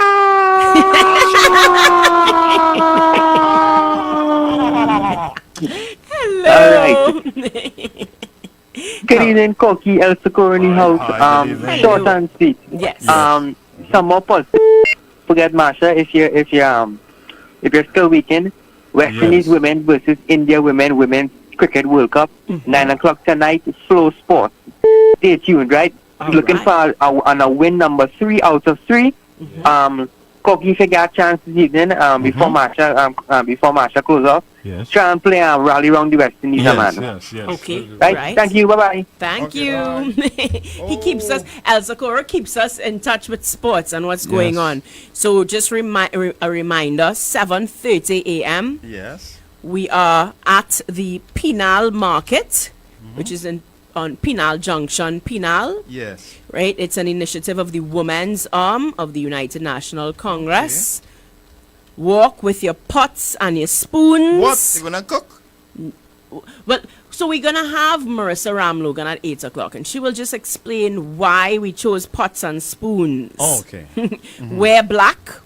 We're protesting, and we're going to say no to rising food prices. Yes. No to crimes against women and girls, and no to the erosion of democracy. I agree. Good evening. You are live with Marsha Walker. Hello, good night, Ms. Walker. Hello. From Trin City, yeah? Hi, Trin City. How are you? Yeah. Okay. Yes, Miss Walker, good night. Good night. I your little boyfriend from Trin City. What happening? Right in front of my eye. I know why your husband get jealous, but tell him I'm your girlfriend. What happening? I have to wait for a week to see you, like I ain't getting a chance tonight to talk to you. Oh, gosh. The point I want to tell you tonight. Yeah, what happening? When Michelle Benjamin was talking in Parliament, and she go to talk and she started, she talk about the Paria thing with your husband, the House Speaker, President, he said, husband in charge of 6 something. You know, she shut you down. Of course. Of course.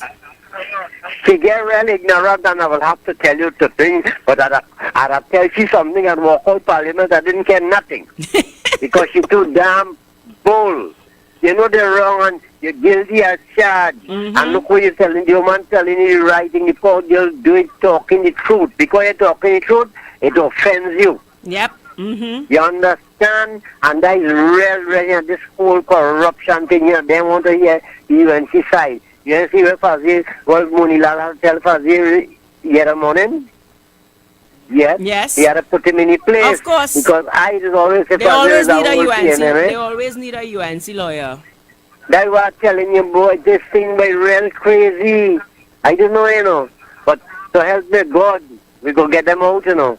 So all the thing in Pinal tomorrow? Pinal tomorrow. All in black? All black. Wow. You coming? Yes, I'll come. Right, But I'm gonna be there.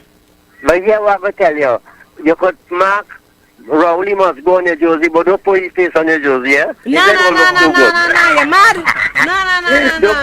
Don't put that job on your face. Not at And all. the next thing, and anytime you go Barbados, don't eat goat meat, don't eat no goat for me. Oh gosh, no sheep, no goat.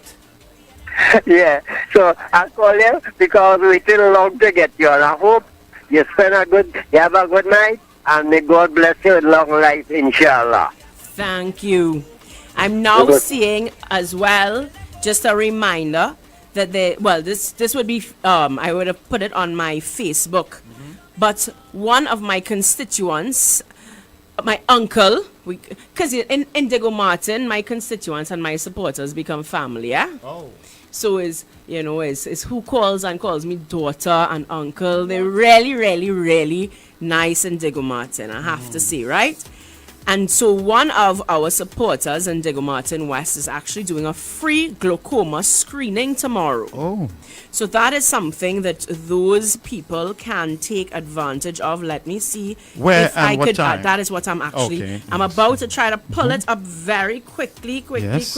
Oh, let me take a call while I'm pulling it up. Okay. Good evening. You are live with Marsha Walker. Marsha, Mr. Kuti, a blessed night to you. Good evening. Good evening. When you watch this system in this country, money is no problem. And you see, when the first Prime Minister said independence, but he made the people dependent, look like the sugarcane plantation. You put in CPEP Puka, and that don't even make a profit in no way or no sense. You could, if the sugarcane field was making 45%, and you have to put 5%. Mind the sugar plantation. If the oil field was given problem and it lost in 60-40, mine it and start to let the people of Trinidad and Tobago buy shares into it. But you don't give away something It is so silly when you see big men. But you see when they make CP pokers, they make you addicts to a party. And this is why, if we, the citizens of this country, and the young people don't stand up for themselves, they are brilliant. These young people are real brilliant young people. But stop, they will vote for issues. Yes, and yes. bring ideas to this country. When I suffering, my children suffering, my grandchildren suffering, and my great-grandchildren are going to suffer, we cannot allow that to happen. And you see Mr. Rowley coming out and boldly, we go bring in electronic. You know, Marsha, that is more expensive than a diesel car. That might take the next 25 years before all. But I want to know where he finding all this money to just replace public vehicles.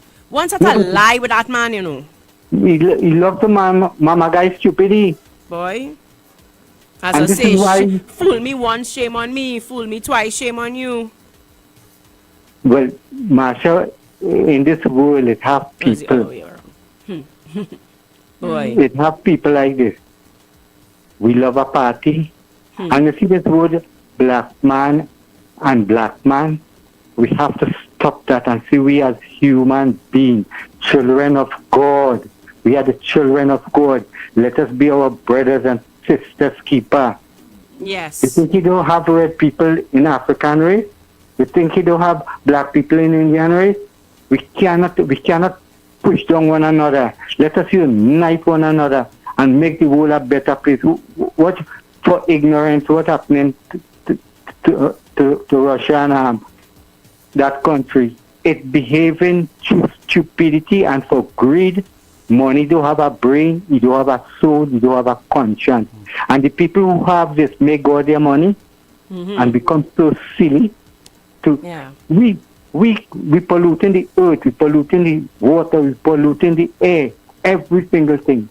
And every day is a new disease coming up. Marsha, you all have a blessed and wonderful week and God guide them. Same to you. Thank you. It's the top of the hour, so we're gonna go on a quick break. Yes. You are with Marsha Walker and Corky D. Yes. It's Fire Fridays with douglARradio and U975. Time has come. U975. Make it your choice. Something for everyone. 975 FM. Music for you. It's all about you. U975 FM, hot like pepper, multicultural radio. Power to the listeners.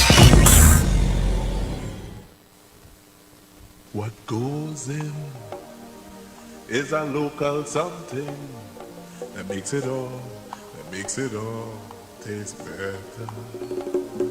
It's the flavor of our culture.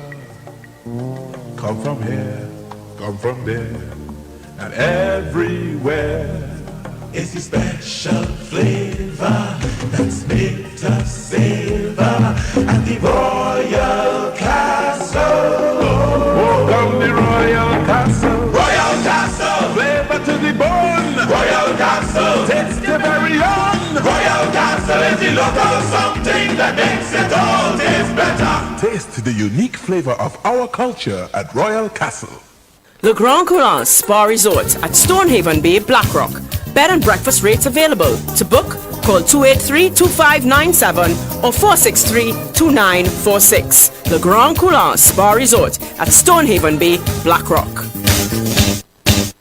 Fresh Street Market, your neighborhood supermarket. Number 3 Andrew Lane, corner Churchill Roosevelt Highway and Andrew Lane, Derby, Mousica. Opening hours. Saturday 7:30 a.m. to 7:30 p.m. Sundays 8 a.m. to 6:30 p.m. When you think about fresh produce and good quality food, come to Fresh Street Market, your neighborhood supermarket. Number 3 Andrew Lane, corner Churchill Roosevelt Highway and Andrew Lane, Derby, Mousica.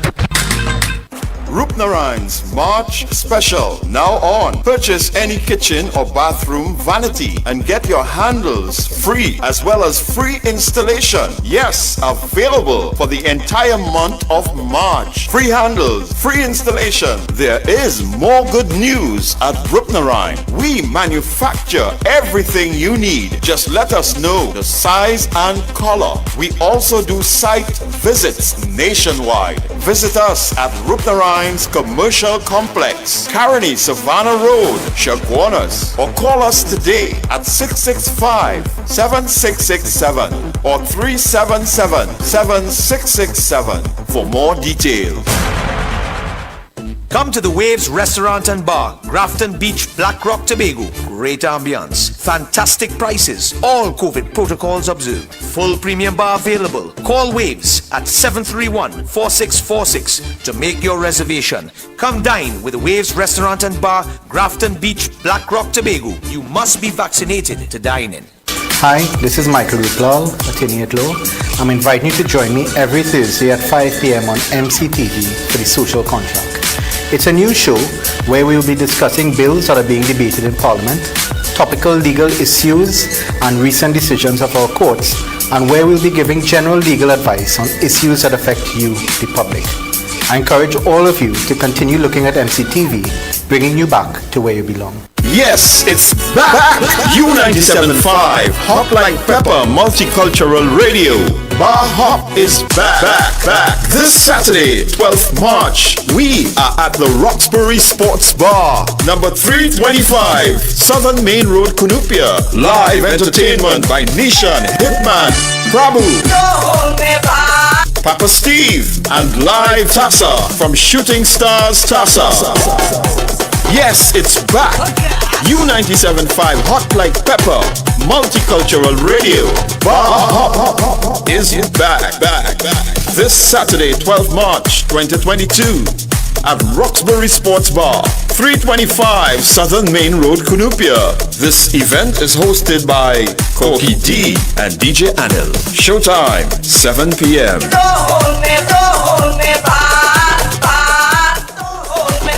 All happening at the Roxbury Sports Bar. Yes, that's this Saturday. That's tomorrow. Check it out. 325 Southern Main Road in Cunupia. Live entertainment by Nishan, Hitman, Prabhu, and of course Papa Steve. Live Tassa from the Shooting Stars Tassa Group. Yes, Multicultural Radio U97.5 FM Bar Hop. This Saturday. Don't miss it. Hosted by yours truly Koki D and DJ Anil. Yes, Marsha, on the line we've got your next... Yes. Marissa is on the line. Yeah, so Marissa is actually the PRO for our Women's Arm, and she is also the Deputy Mayor of Chaguanas, and she's an LLB graduate, and of course an advocate for women. Great. I tell you, listen, UNC women. Wow. You know, Monday was International Women's Day, you know, Corky. Is there any... Did you even bring me anything? You didn't bring chocolates or anything for me? I thought about it, but... yeah, blah, you didn't even think about it. We were so far apart. Yeah, whatever. So Marissa is one of those powerhouse women. I mean, Yes. listen, UNC just really just amazing woman. We just heard from MP Parry, and now we're gonna speak to Marissa, who is just gonna give us a little bit of information about tomorrow. Okay. So Marissa, take it away. Good evening, Marsha, and thank you for having me on your wonderful program this evening. I have been listening, and I must say, you have a very power-packed program on a Friday. I always look forward to it. And just to reply to Corky D, the women of the UNC, you can't touch them at all. It's women power. You know, International Women's Day was on Tuesday, and the theme this year was Break the Bias. I believe in the United National Congress, we have broken the bias a very long time. All the glass ceilings, everything has been broken. Yeah. So, of course, when you have a leader like Mrs. Kamala Prasad Sessa, you know, I mean, she was the first one to break that glass ceiling, and she has just been doing that continuously, and she has encouraged us women to be so, we are so inspired and motivated by her that we have also been able to break barriers wherever we are. Yeah. Yep. So tell us about tomorrow. Right. Well, tomorrow, the UNC National Women's Arm, we will be at the Penal Market, and we are gathering obliquely opposite the market, right? Okay. Now, our march tomorrow is Women Matter. But while the women matter, I must say that men matter too. We don't leave out the men, right? Yes. So tomorrow is really, we are going to be speaking about the high food prices in this country, and it seems that there is no interest by this present PLM government to, at least be innovative and do something about these food prices. And that is not just a woman issue, because men go to the grocery, and I know some men who cook very well. So they are also, yes, so they also know what it is like with the food prices in this country. One of the other topics that will be discussed is our women and the protection of our women. Because like I was saying, International Women's Day was Tuesday. Do we have pepper spray? No, we don't. That legislation was passed last year, and we are still without it. But I always say this because, it's simply amazing. We could release a chemical agent on women and children. Mm-hmm. However, we cannot put a pepper spray into the hands of our women to at least protect themselves from the criminal elements, right? So we will be discussing that tomorrow. We have a lot of different topics that we will be discussing. The democracy, it's like a death to democracy right now, because every time you speak up, somehow they try to stifle us. They try to keep us down. But United National Congress, we are known for speaking out, and we are known for fighting the good fight. So the UNC National Women's Arm tomorrow, we are coming out in our numbers. We are inviting everyone to join us. At the Penal Market, we will be there from 7:30 a.m. All COVID-19 protocols will be observed, and we have been given approval for this protest by the Commissioner of Police. That was a challenge. So, but this time, thank God that we have been able to have that approval in time, and we are happy and grateful for that.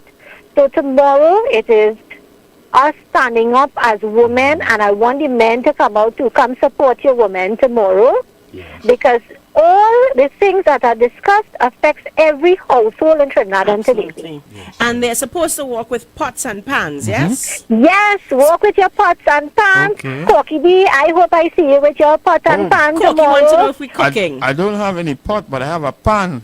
Well, you will bring that pan and bring a spoon, come. I don't cook, so I'll come there and taste your pot. Oh, of course. What time is it finishing? So it will finish at 9:30 a.m. So we are there from 7:30 a.m. to 9:30 a.m. Great. Right? So I hope to see all persons out there. This is this is our country is in turmoil right now. Yes. We have a lot of issues that are not being addressed by the PLM government. So I would ask our citizens to come out and stand with us, because we are standing with you, and we need you to stand with us. We have to have our voices out there and let them know enough is enough. Wow. Yes. Definitely. Well, thank you very much, Marissa. So let me see. We're in black. We're opposite the Penal Market, and we're walking with our pots. Penal. Yes. Yes, Penal. You will see us tomorrow, Penal, and I invite you all to be there. Great. Thank you so much, Marissa. Most welcome, Marsha. Have a good evening. You too. All right. Great. Let me take a call. Good night. You are live with Marsha Walker. Little by little. We don't want to give them too much that it could stroke them and strangle them. Right? So little by little. So what I'm saying is we are feeling the effects of what is taking place by the choices and decision we make. It's causing hurt, pain and suffering, and even the loss of lives. Even my life. What I see what's going on, observe, I'm speaking, I know it is in danger by the choices that certain people choose to make and decide that is affecting all of us. So even those who throw the support, they self are feeling a harder pinch of what this man is doing to them. Thank you. Yes. Thank you. This man. Listen, somebody says, Mm-hmm. Indra said, Rowley's goal is to bankrupt TNT. Why? Then have she's telling you, wait. Then have a fire sale for his friends and family. That is what it is. When he shut down everything, then he could sell out everything to his friends. Oh. When he come and he say, well, it ain't working, it ain't good, it ain't making profit, then he will have a garage sale to everybody to get everything. So you see, that's what it is. We lost that one. 2187762. Corky. Could I play Marshall's song? now- Is a madman or what? Yes, you can play that, but we have to play something. You have to play something for me, All right? Yeah. So we're gonna not. Oh, okay. Well, let me take this call because I have to. You have my audio for me to play after, Yes, right? I also have that song Yeah. requested as well. Good evening. You're live with Marsha Good Walker. evening again, Marsha. Good Hello. evening again, Mr. Corky and everybody. Not the Let me go round, again. my audio. Marsha, Yes. when the UNC was campaigning in 2015, right? He cussed, everybody cussed Rodney Charles, right? When they were saying that, you remember that wheel and whatever. Yeah, maybe they went about it the wrong way, but everything that was said on that wheel came to pass. Rowley had no plans. Rowley came into to government based on lies, half-truth, innuendo, and propaganda. And he's still shoveling the same thing up to today. Marsha, you remember when Mrs. Prasad Bissessa signed on with the United Nations in the fight against terrorists, how angry Keith Rowley got? Oh, she brought attention to our little nation. She this, that, and the other. Baca didn't do that in 1990. You understand? Everybody know who Trinidad and Tobago was when that happened. And you talking a whole set of who shot John. What did he do now sitting down there with Iran? Exactly. What did he do now? Exactly. He has she exposed us. What did you do, Christopher Rowley? What did you do? You understand? And this man have no shame to be talking about Mrs. Prasad Bissessa like that. He had his conversation, but he had to bring them in. You understand? He had somewhere or the other. But Marsha, I want to ask a question here tonight. Yes, ask your question. Is ACP Jacob going to find out how a certain road rat... Hey, don't go there yet, don't go yet. All right then, I'll leave you rest for your Marsha. Have a good night. Don't go there yet. We ending with that because I want to make sure everybody remember. I want to make sure because he feel he could come and talk about fuel price and we could get lost and distracted. So I'm making sure I plan it to end the show with that. So that is what everybody will be talking about this weekend. Don't worry. Right. Play this clip.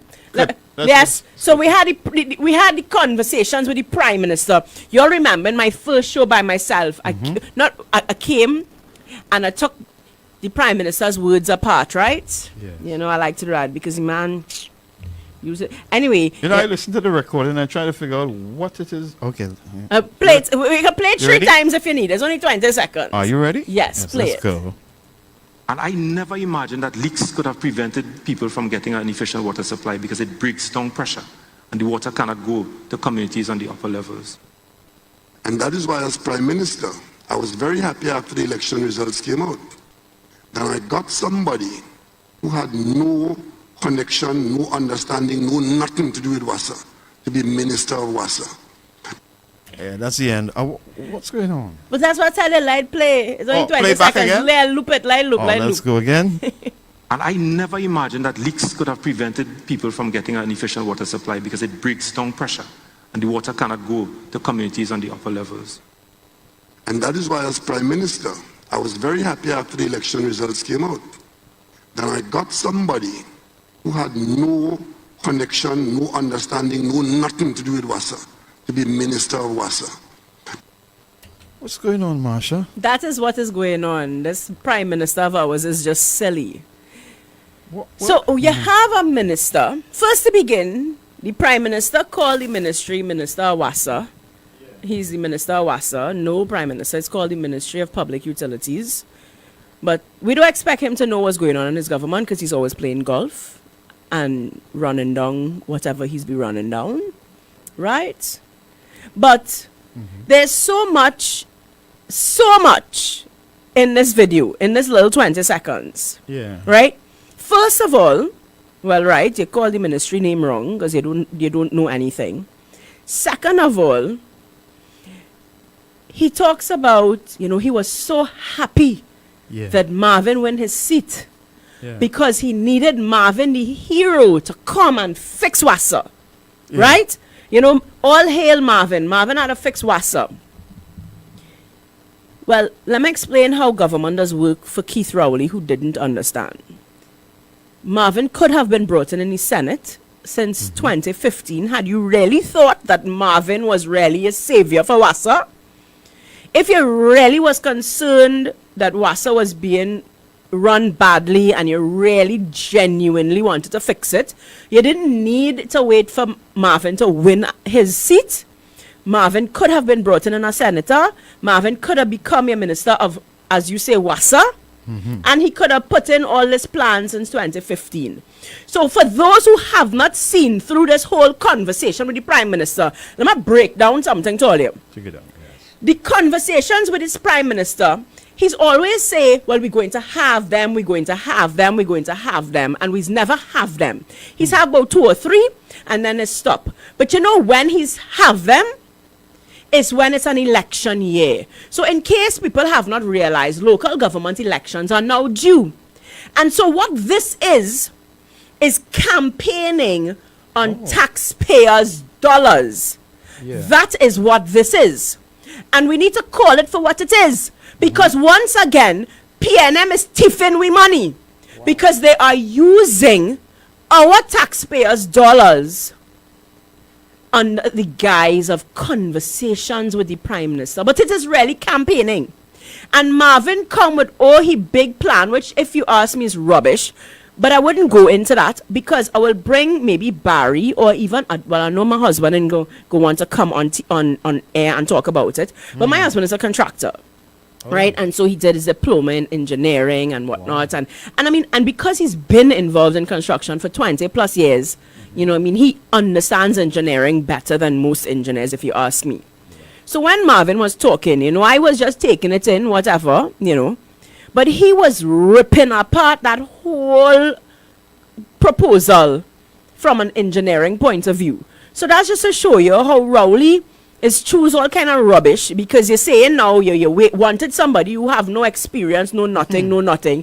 He have so little experience that he didn't even have common sense to know, or he didn't know that leak will affect water pressure. Well, cut your arteries now and see when blood coming down all over the place if you still have pressure. Obviously, if you have leaks all over the place, that will affect water supply. I mean, that's common sense. That is absolute common sense. But that is who Keith Rowley was waiting on all his life to put as Minister of Wassa. Could you imagine? That is just to show you the talent that PNM have. That this is who Rowley waiting on all his life to put as the Minister of Wassa. Right? We get a new ministry, people. He waiting all his life. And all the time that Rowley in government didn't know, well, since Marvin was supposed to be your savior for Wassa, you could have first to begin put him in the Senate in 2015, but no. You want to come in an election year with some stupid promise to fool those who can be fooled. And I am saying it. If all they come and vote for PNM, then you had to be foolish. Because honestly, how much lies are you going to take? How much broken promises are you going to take? Is abuse all they like abuse? No. I mean, really, you cannot be that broken. Listen, remember, talk about the constituents who have free glaucoma screening tomorrow. You know what we clearly need?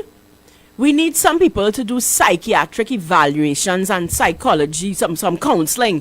Because it cannot be that we are so broken that lie after lie after lie after lie. We can't see through it.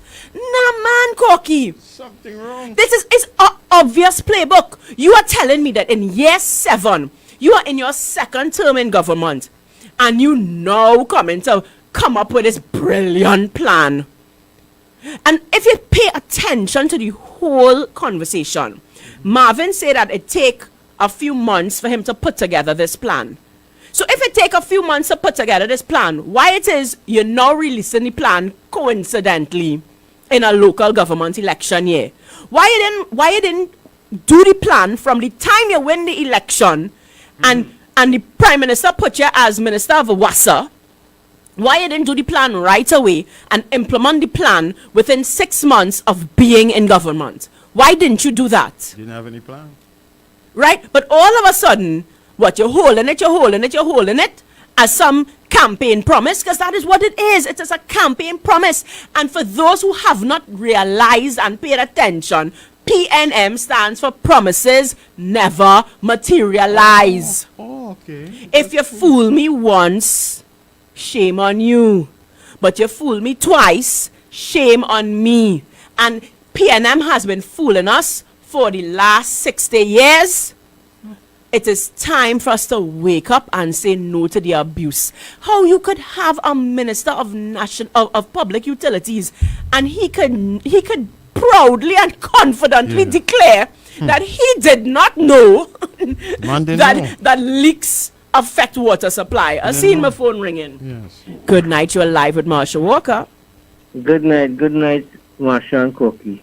Good evening. You know, they're talking as though PNM now come into power for 6 years. 40-something years PNM in power. With all the money flowing, right? Every home should have water in this country. You understand? Exactly. Every home. Right? They do it as though they now come into power and people just accepting everything, all the nonsense from this government. And nobody saying anything. Look at Newman George. Look how much board Newman George on, and that is a thing we have to stand up for in this country. One man can't be on 5 and 6 different boards, just like Mascara Girl. You understand? She recently went on the Agnosura board. We have to stand up for these things. You understand? Because you deny the next man a living when things like that happen, and it have other qualified people. If we didn't have qualified people, was a different story. Exactly.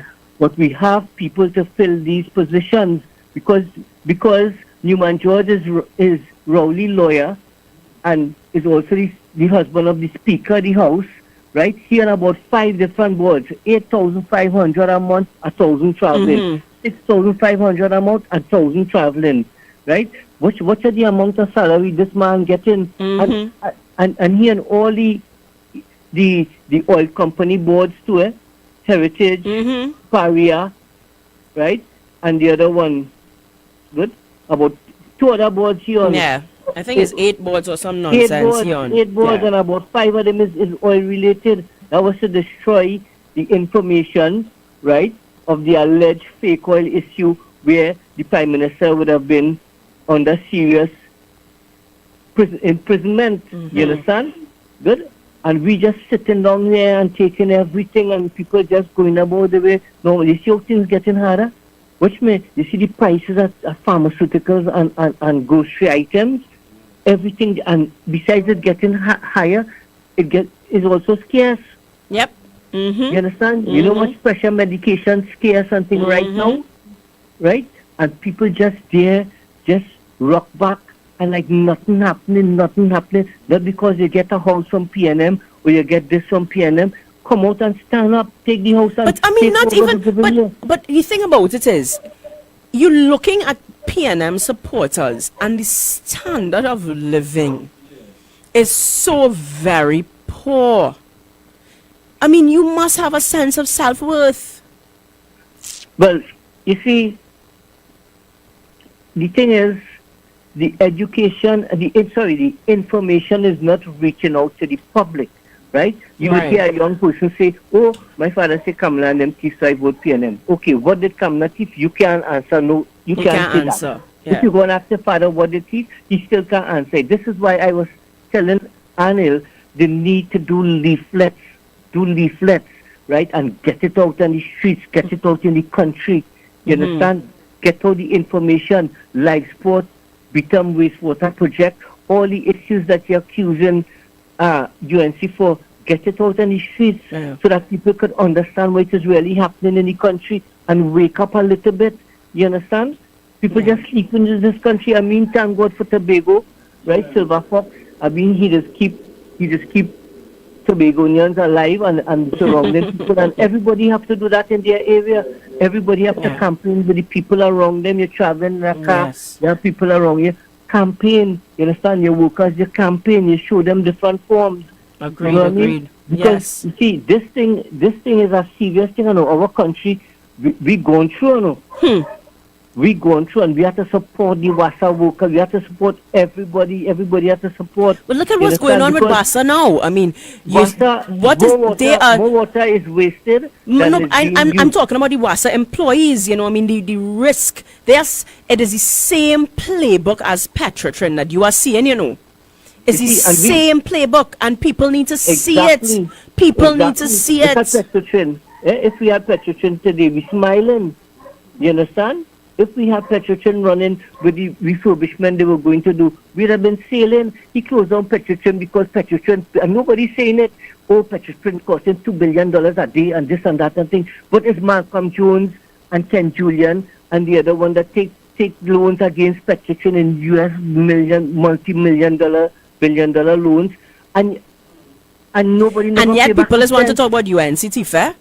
You understand? Boy. Nobody never pay back a cent. What about the money from Malcolm Jones? Moving on them, sees what the family have, what they could have, what you could get from them. It's $31 billion.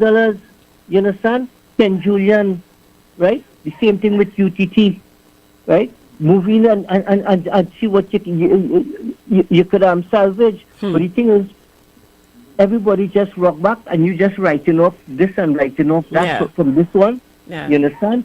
And talking to me like we are damn children. You better get yourself in your place, partner.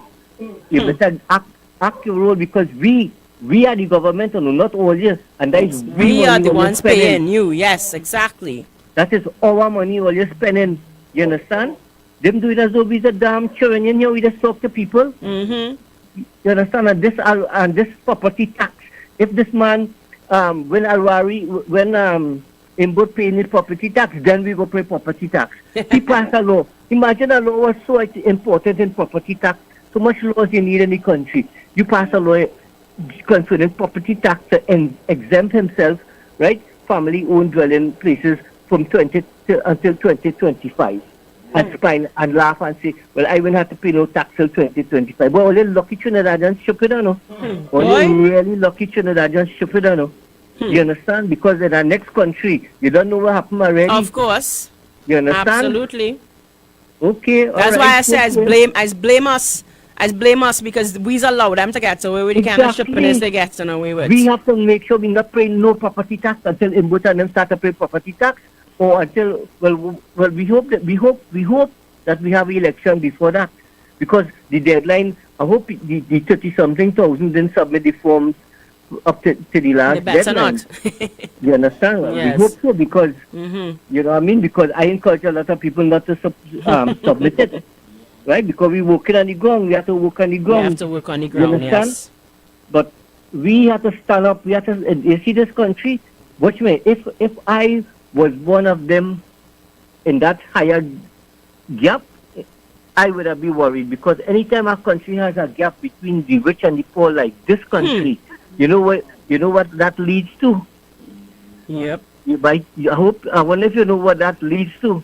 And you see what's going on in the other country. Look at the Israelis and them mashing up the Palestine as this war going on and nobody highlighting on them.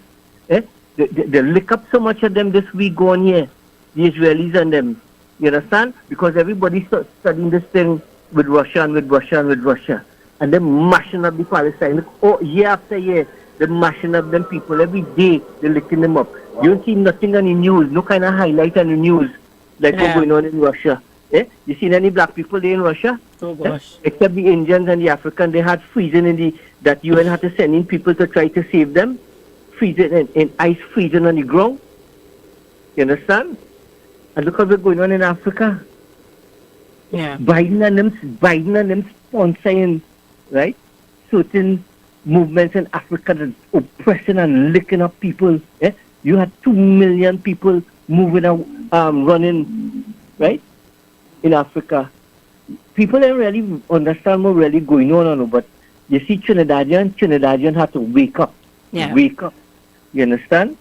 And I don't know what it will take. Let me ask something. If our healthcare system is exhausted like this with the COVID a few months ago, what would have happened to us? Not wishing if we had some kind of natural disaster. Oh, yeah. We're Like not a ready. bad We're not ready. earthquake, We're not ready like for a those bad things. earthquake or something. We're not ready and for those 100 and things. something or 200 people get injured. Where were you going to treat those people? Yeah, we're not ready. Nowhere close to being ready for those things. And a country with so much billions passed through, as the white man said, the white guy was, the analysis was saying, every one of us should be a millionaire in this country with the best healthcare, the best roads, the best everything. But no, everything just keep going towards the contractors and the people in the circle around them. Look at the property tax building in Sawa Barat area. Arwari family owned that. Look at the building, one Alexander and three Alexander. 600 and something million and 1,700 and something thousand. We could not buy a building and build it and have to buy a spot and build a building in 2 or 3 years and stop renting from me and move over into it.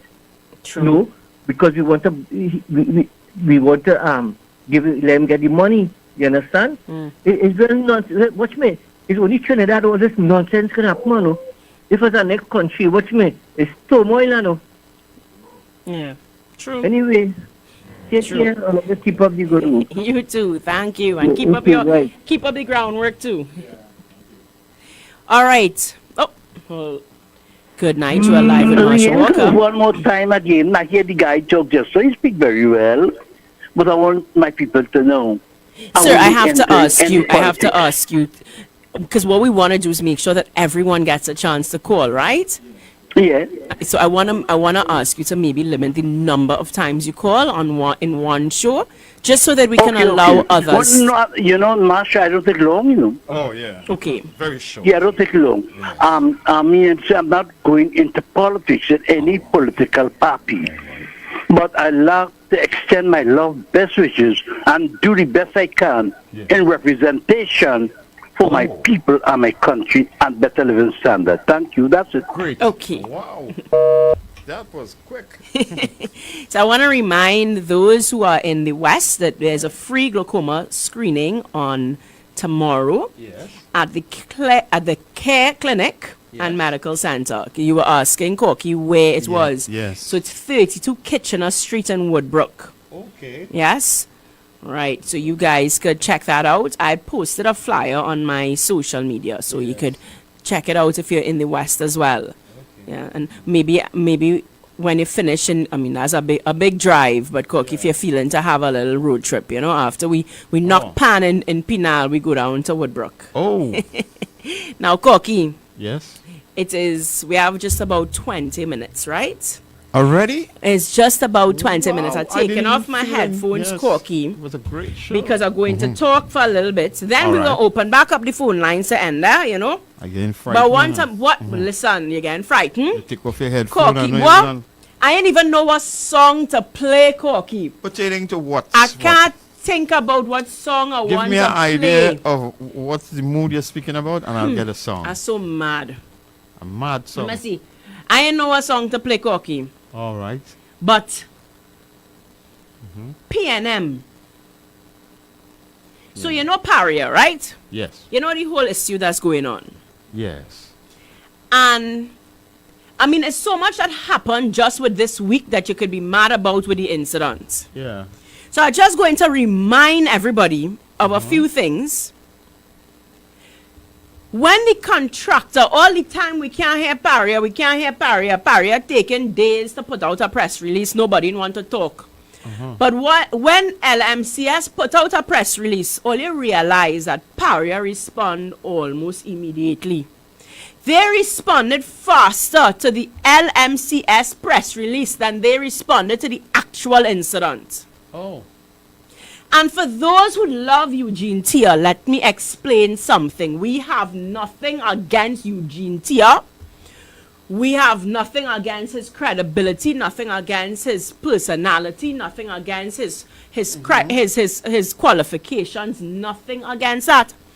But I fail to believe that is the best and the only, and it is that we are so desperate for talent in Trinidad and Tobago that the only person we could have found was somebody who served as a PNM board because PNM appointed him on the board. He was charged for mismanagement and whatever. And just so happened that the lawyers that represented him was Stuart Young, the Minister of Energy, and Michael Kwamina, the Chairman of ARIA. I mean, how ridiculous is that? You are telling me that you can't understand conflict of interest? You can't understand that? So when people come and talk about UNC, and we're looking for this and we're looking for that, and Eugene Tia is such a good man, first to begin, I already, without knowing him, I question his integrity, because you must know that it's too close to comfort. I mean, it is the direct line minister. Who was your lawyer? That's too close, man. Right? But anyway, the Prime Minister come on his rubbish conversation to talk about, because it's UNC fault, we had a commission of inquiry. We now have a commission of inquiry. Well, I consider that good. So for everybody who only rejects and stuff, who like to call weak opposition, that is the purpose of an opposition. Because for those who believe, because again, PNM like to twist and lie and take facts and lie and twist it. So they will come and talk about, a commission of inquiry will cost millions. You ain't studying millions of dollars when you're buying art. You ain't studying millions of dollars when you're paying Faris. Well, Faris family. You ain't studying. When you have all kind of people investigating Anil and investigating Munilal. You spend a set of money all over the place to investigate DSS. So are you trying to tell me that our divers are not worth the millions of dollars that it will cost for a commission of inquiry? What is the point of having law? Because the law guides us. So you think you are above the law because why? You want to save millions of dollars? Save millions of dollars by not being corrupt, by not being ineffective and inefficient and stupid. That is where you could save the millions of dollars. But you don't save millions of dollars by cutting corners. Because the law is there. It lays it out for you. What is the next step? And the next step is a commission of inquiry. So to me, you could talk about his UNC fault all you want, but I consider that UNC doing their job. Congratulations to the team that laid out a comprehensive case as to why an investigative committee set out by the government cannot work. Right? A lot of people do not understand the difference. One big difference between the commission of inquiry and an investigative committee is that by law now, it has to be public. So all these committees that they just form, the Darrell Smith committee, and we can't figure out up to now what happened with it. Right? The COVID committee, I see that they laid that one. Right? The all kind of committee that they have. And it depends on if they want to bring it to public or not. With a commission of inquiry, it's all public, right? And you have lawyers, and they can have cross-examination, and they call witnesses, and you have evidence. And there is nothing to say that it has to take 10 years. In fact, you would have seen that the same Russian party that we had, he put out a press release. And I mean, like 2 out of the 3 things that he called for, Stuart Young implemented. Right? And if report must come in 6 months, he's looking for somebody international, etc. Right? But now that we have the commission of inquiry, here's the thing. You have public hearings. So it's public. So the public no longer need to go really fishing for information. Because what we know is a commission of inquiry, certain evidence and whatnot has to come out, right? So it's not a situation where the report is happening by just government-appointed people, and it could happen hush-hush, and there's nothing really to come out. There's a requirement by law now that, and as I say, public hearings and whatnot. I want to know, Corky, how it is, and I will not call any names, and nobody is to put person's name on the chats, and nobody is to call that person's name when they call. You know, and it have nothing to do with scandal and defamation. But we must not prop up anybody's platform by calling the name for anybody to go look for the name, and who didn't know her name, know it now. These people must never be, we must never call their name. I see she calling my name by first name. Well, you know what I always say? You know, it's called Keith and Kamala, and everybody know who you're talking about? Yeah. So you could call Marsha, because all you are saying is that everybody know Marsha now, so good. You keep propping up my influence. Keep propping it up. Do me a favor. Good. Keep calling my name. I ain't calling yours. It's in word coming out of my mouth. But I find it so shameful. And Jacob, remember when the bodies of the divers and pictures and stuff were shown around? Jacob jumped and put out release and talk about investigation because he want to know how that come out in the public domain, etc. I am waiting on him to put out the same kind of release. And I'm waiting on him to have the same investigation to find out how a PNM troll end up with evidence, with video footage of inside the pipeline. Who leak it? But I want the people, because I'm going to tell you, I ain't sure the 28% of the population who's vote for PNM. And yes, that is another thing. This narrative that PNM like to push, that their base is the majority. So people will say, you know, people will come and they will, and it adds to that hopelessness. That is what battered wife syndrome is. That is what battered citizen syndrome is. It's a learned hopelessness. It's a learned helplessness. So you feel as though your vote don't count because PNM and PNM blind loyalty is so large that your vote doesn't matter. Let me remind you guys, PNM win with 28%. Yeah. The non-voting community is the majority. So your vote absolutely counts. Do not feel that those PNM people who cannot see the light of day are the majority. Your vote counts. Yeah. Those 40% who did not come out to vote, I am speaking to you. Because you have the power to vote that man out. And I want to use this incident to show Trinidad and Tobago how heartless, ruthless, every word you could think about. They are committed to hiding the truth, Corky. Yeah. They are so committed to hiding the truth that look at how far they will go. Wow. Look at how far they will go to prevent truth from coming out. Yeah. Or people say, somebody say, and well, of course, they spell it wrong because that's PNM free education for you. Oh my gosh, it's got me so mad. PNM, I know all it is spend real money every month on all the social media trolls. Oh gosh, send people who could speak proper English for me now, please. Yeah. Send them, please. Don't send them with no bad spelling. Don't send them with no green verb. Oh gosh. All that free education and they can't read and write.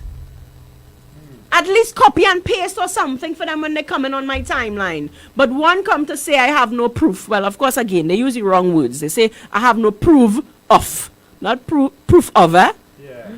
I have no proof that is Paria leak it or that is PNM leak it. Right? Or how I know is PNM do it. Well, first of all, I could just ask myself some simple questions. One,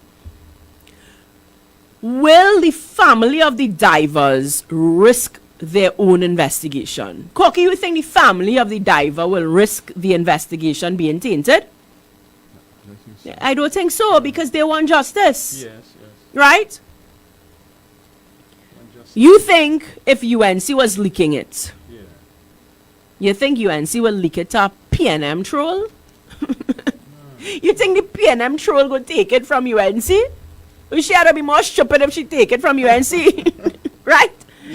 So common sense go tell you, if a PNM troll have it, where it come from? Not PNM? The jail. So PNM must answer, Paria must answer, Jacob must find out how it is a paid PNM troll got hold of exclusive footage. And it's serious. Let me explain why this is serious. Suppose now they refuse to put that as evidence because they may very well say that the evidence is tainted. Let me see if I could find, one of our brilliant lawyers, because, UNC is just, it's like there's manufacture these lawyers, eh? UNC legal team is just amazing. It's true. Right? The press release. Well, let me see the press release. Oh, well, I can't find it, boy. Right. Is Paria tampering with critical evidence? Right? And that is what we need to see this as. Suppose now the Commission of Inquiry, suppose they say that this evidence is now unreliable. Suppose, is that why? Is that why they leaked it on purpose to make sure that evidence cannot be brought into the case now? Because now it will be unreliable and they will say, well, it's been tampered with, so we can't use it? Is that why? Are they trying to mess with evidence? Again, because this is how far PNM will go to cover the truth? That is disgusting. That is disgusting. And Trinidad and Tobago, as I said, it's a local government election year. So when you go to dip your finger, you need to remember the lengths that these people will go to cover the truth. Can you really believe anything that comes out of their mouth?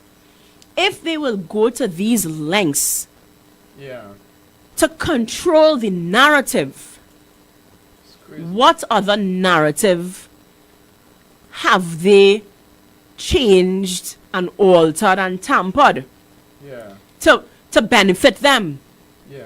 Because the last time I know, this social media troll was not a diving expert, she was not an energy expert, she was not an oil expert, she was no expert. Right? But yet she is showing footage and giving play-by-play on what is going on and what we are seeing. So again, are they trying to sway public opinion?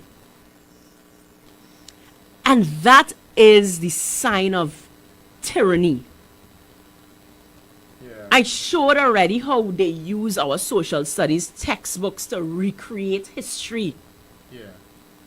It is the playbook of the PNM to constantly try to control the narrative. And their narrative is never one of truth. It is never one of truth. If this video and your narrative was true, why would you have to leak footage? Why couldn't you allow it to go to the Commission of Inquiry and take its proper course? Why? Why have to leak it?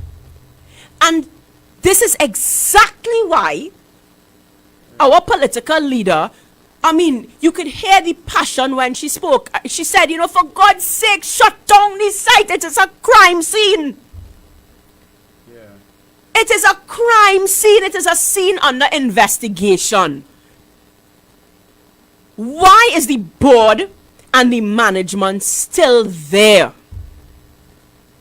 After what we have witnessed with a video being leaked, we have to demand Trinidad and Tobago that scene, the scene of the investigation, the scene that is under investigation, must come to a halt. And the management and the board must step down. They must.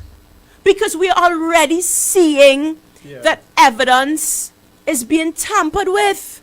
Yes. How is it possible that a paid PNM troll gets hands on exclusive footage and somebody obviously explained to her what was going on? Because here it is, she is going through the video and giving a play-by-play as to what is going on. And again, you giving what you want to say is going on. That is why that video should be put into the commission, and then you will have a diving expert come and speak about it. You will have a lawyer who is able to question the witness, question the diving expert. You will have another lawyer come and cross-examine. Let it happen properly. Let it happen properly. We don't want a one-sided non-diving expert and then a Sea Guardian bring their diving expert. But what we need is for the diving expert to come on the stand, on the witness stand, and let different people question and cross-examine. Yes. And if you ask me, the first person that needs to take the stance when that commission of inquiry starts is Miss PNM Troll, because she must be made to answer who give her that footage. Yes. Trinidad. I said it. I say it every week. I said it last week. I said it this week. I will say it every week. Keith Christopher Rowley is dangerous. PNM is dangerous. And I still think they have one or two good ones in there. I really think so. Really? I think so. I hope so. But it's been 60 years now, and nobody has shown that they are able to influence the PNM to be better. And so I don't want to brandish anybody. I believe in everybody being, I don't want to call nobody a crook just because they wear in red. But if they're not a crook, they at least do not possess what it takes to influence change. Keith Rowley stood up in Parliament and he said he was going to break the mold of PNM corruption. He admitted to it. He admitted to generations of PNM corruption. He spoke about O'Halloran. He spoke about Eric Williams. He spoke about Calder Hart. He spoke about Manning. And he said that he was promising to break the mold. He said it. And so people believed him. People said, yes, we need somebody who's willing to stand up against the party. So they believed him because here is somebody who willing to speak out against their leader, and he spoke out and he this and he that, and I will break the mold. Yeah. But all we have seen is that he is worse than Williams and Manning put together. Okay. He was. It's almost as though he campaigned just to reach the helm so he could thief too. I don't know, but that is what it's looking like. It is what it is. He is the one that said Williams and O'Halloran, Calder Hart and Manning. He is the one. It is by his own mouth. He said PNM was corrupt. Yes. He said it. So we've given Williams a chance, we've given Manning a chance, we've given Rowley a chance, and nobody ain't able to break no mold. Them getting worse with time. It's been too long now. Yes. It's been too long. Time up. Time up. PNM time up. PNM just need to go. Those good ones, if you really care about the country. Well, I don't know if to speak on behalf of UNC, because the other day in Senate, they throw in Farris under the bus. They have the little infighting going on. Boss, yeah. And Wade Mark say he should run as an independent or something. I can't remember. Oh yes, he could cross the floor and he could go with the independents. Because it's only PNM mistake UNC rejects, eh? Yes. UNC don't take no PNM reject. Ultimate rejects. We don't take no PNM reject. It's only if people has ever realized is after you can't make it in UNC, is go over by PNM. Yes. Right? With Trinidad and Tobago, we have to see how dangerous this political party has been to our country. Yes. They have really taken it nowhere. And it's time. Right? I'm seeing the phone line ringing, but to that caller, I love 9 you. o'clock. But it is 9 o'clock. It is now 9:01, so we have to go. But I know we have a song to play for the West Indies ladies Rally tonight. round the West Indies. All right. Yeah. It's inside. Yep. See you next week. All right. That you're playing it, but you know I don't have my headphones on, so I can't Put on hear. your headphones. You need to put your headphones. All right, let me hear it. Let me hear it.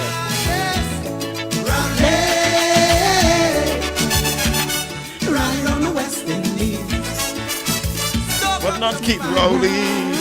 No, we need to rally to get him out. Okay. We need to rally to get him out. Okay. That is what we need to do. Rally to get him out. Okay. All right. That is what we need to do. And the rally starts. The rally starts 7:30. Yes. Opposite Penal Market. Wear black and walk with your pot.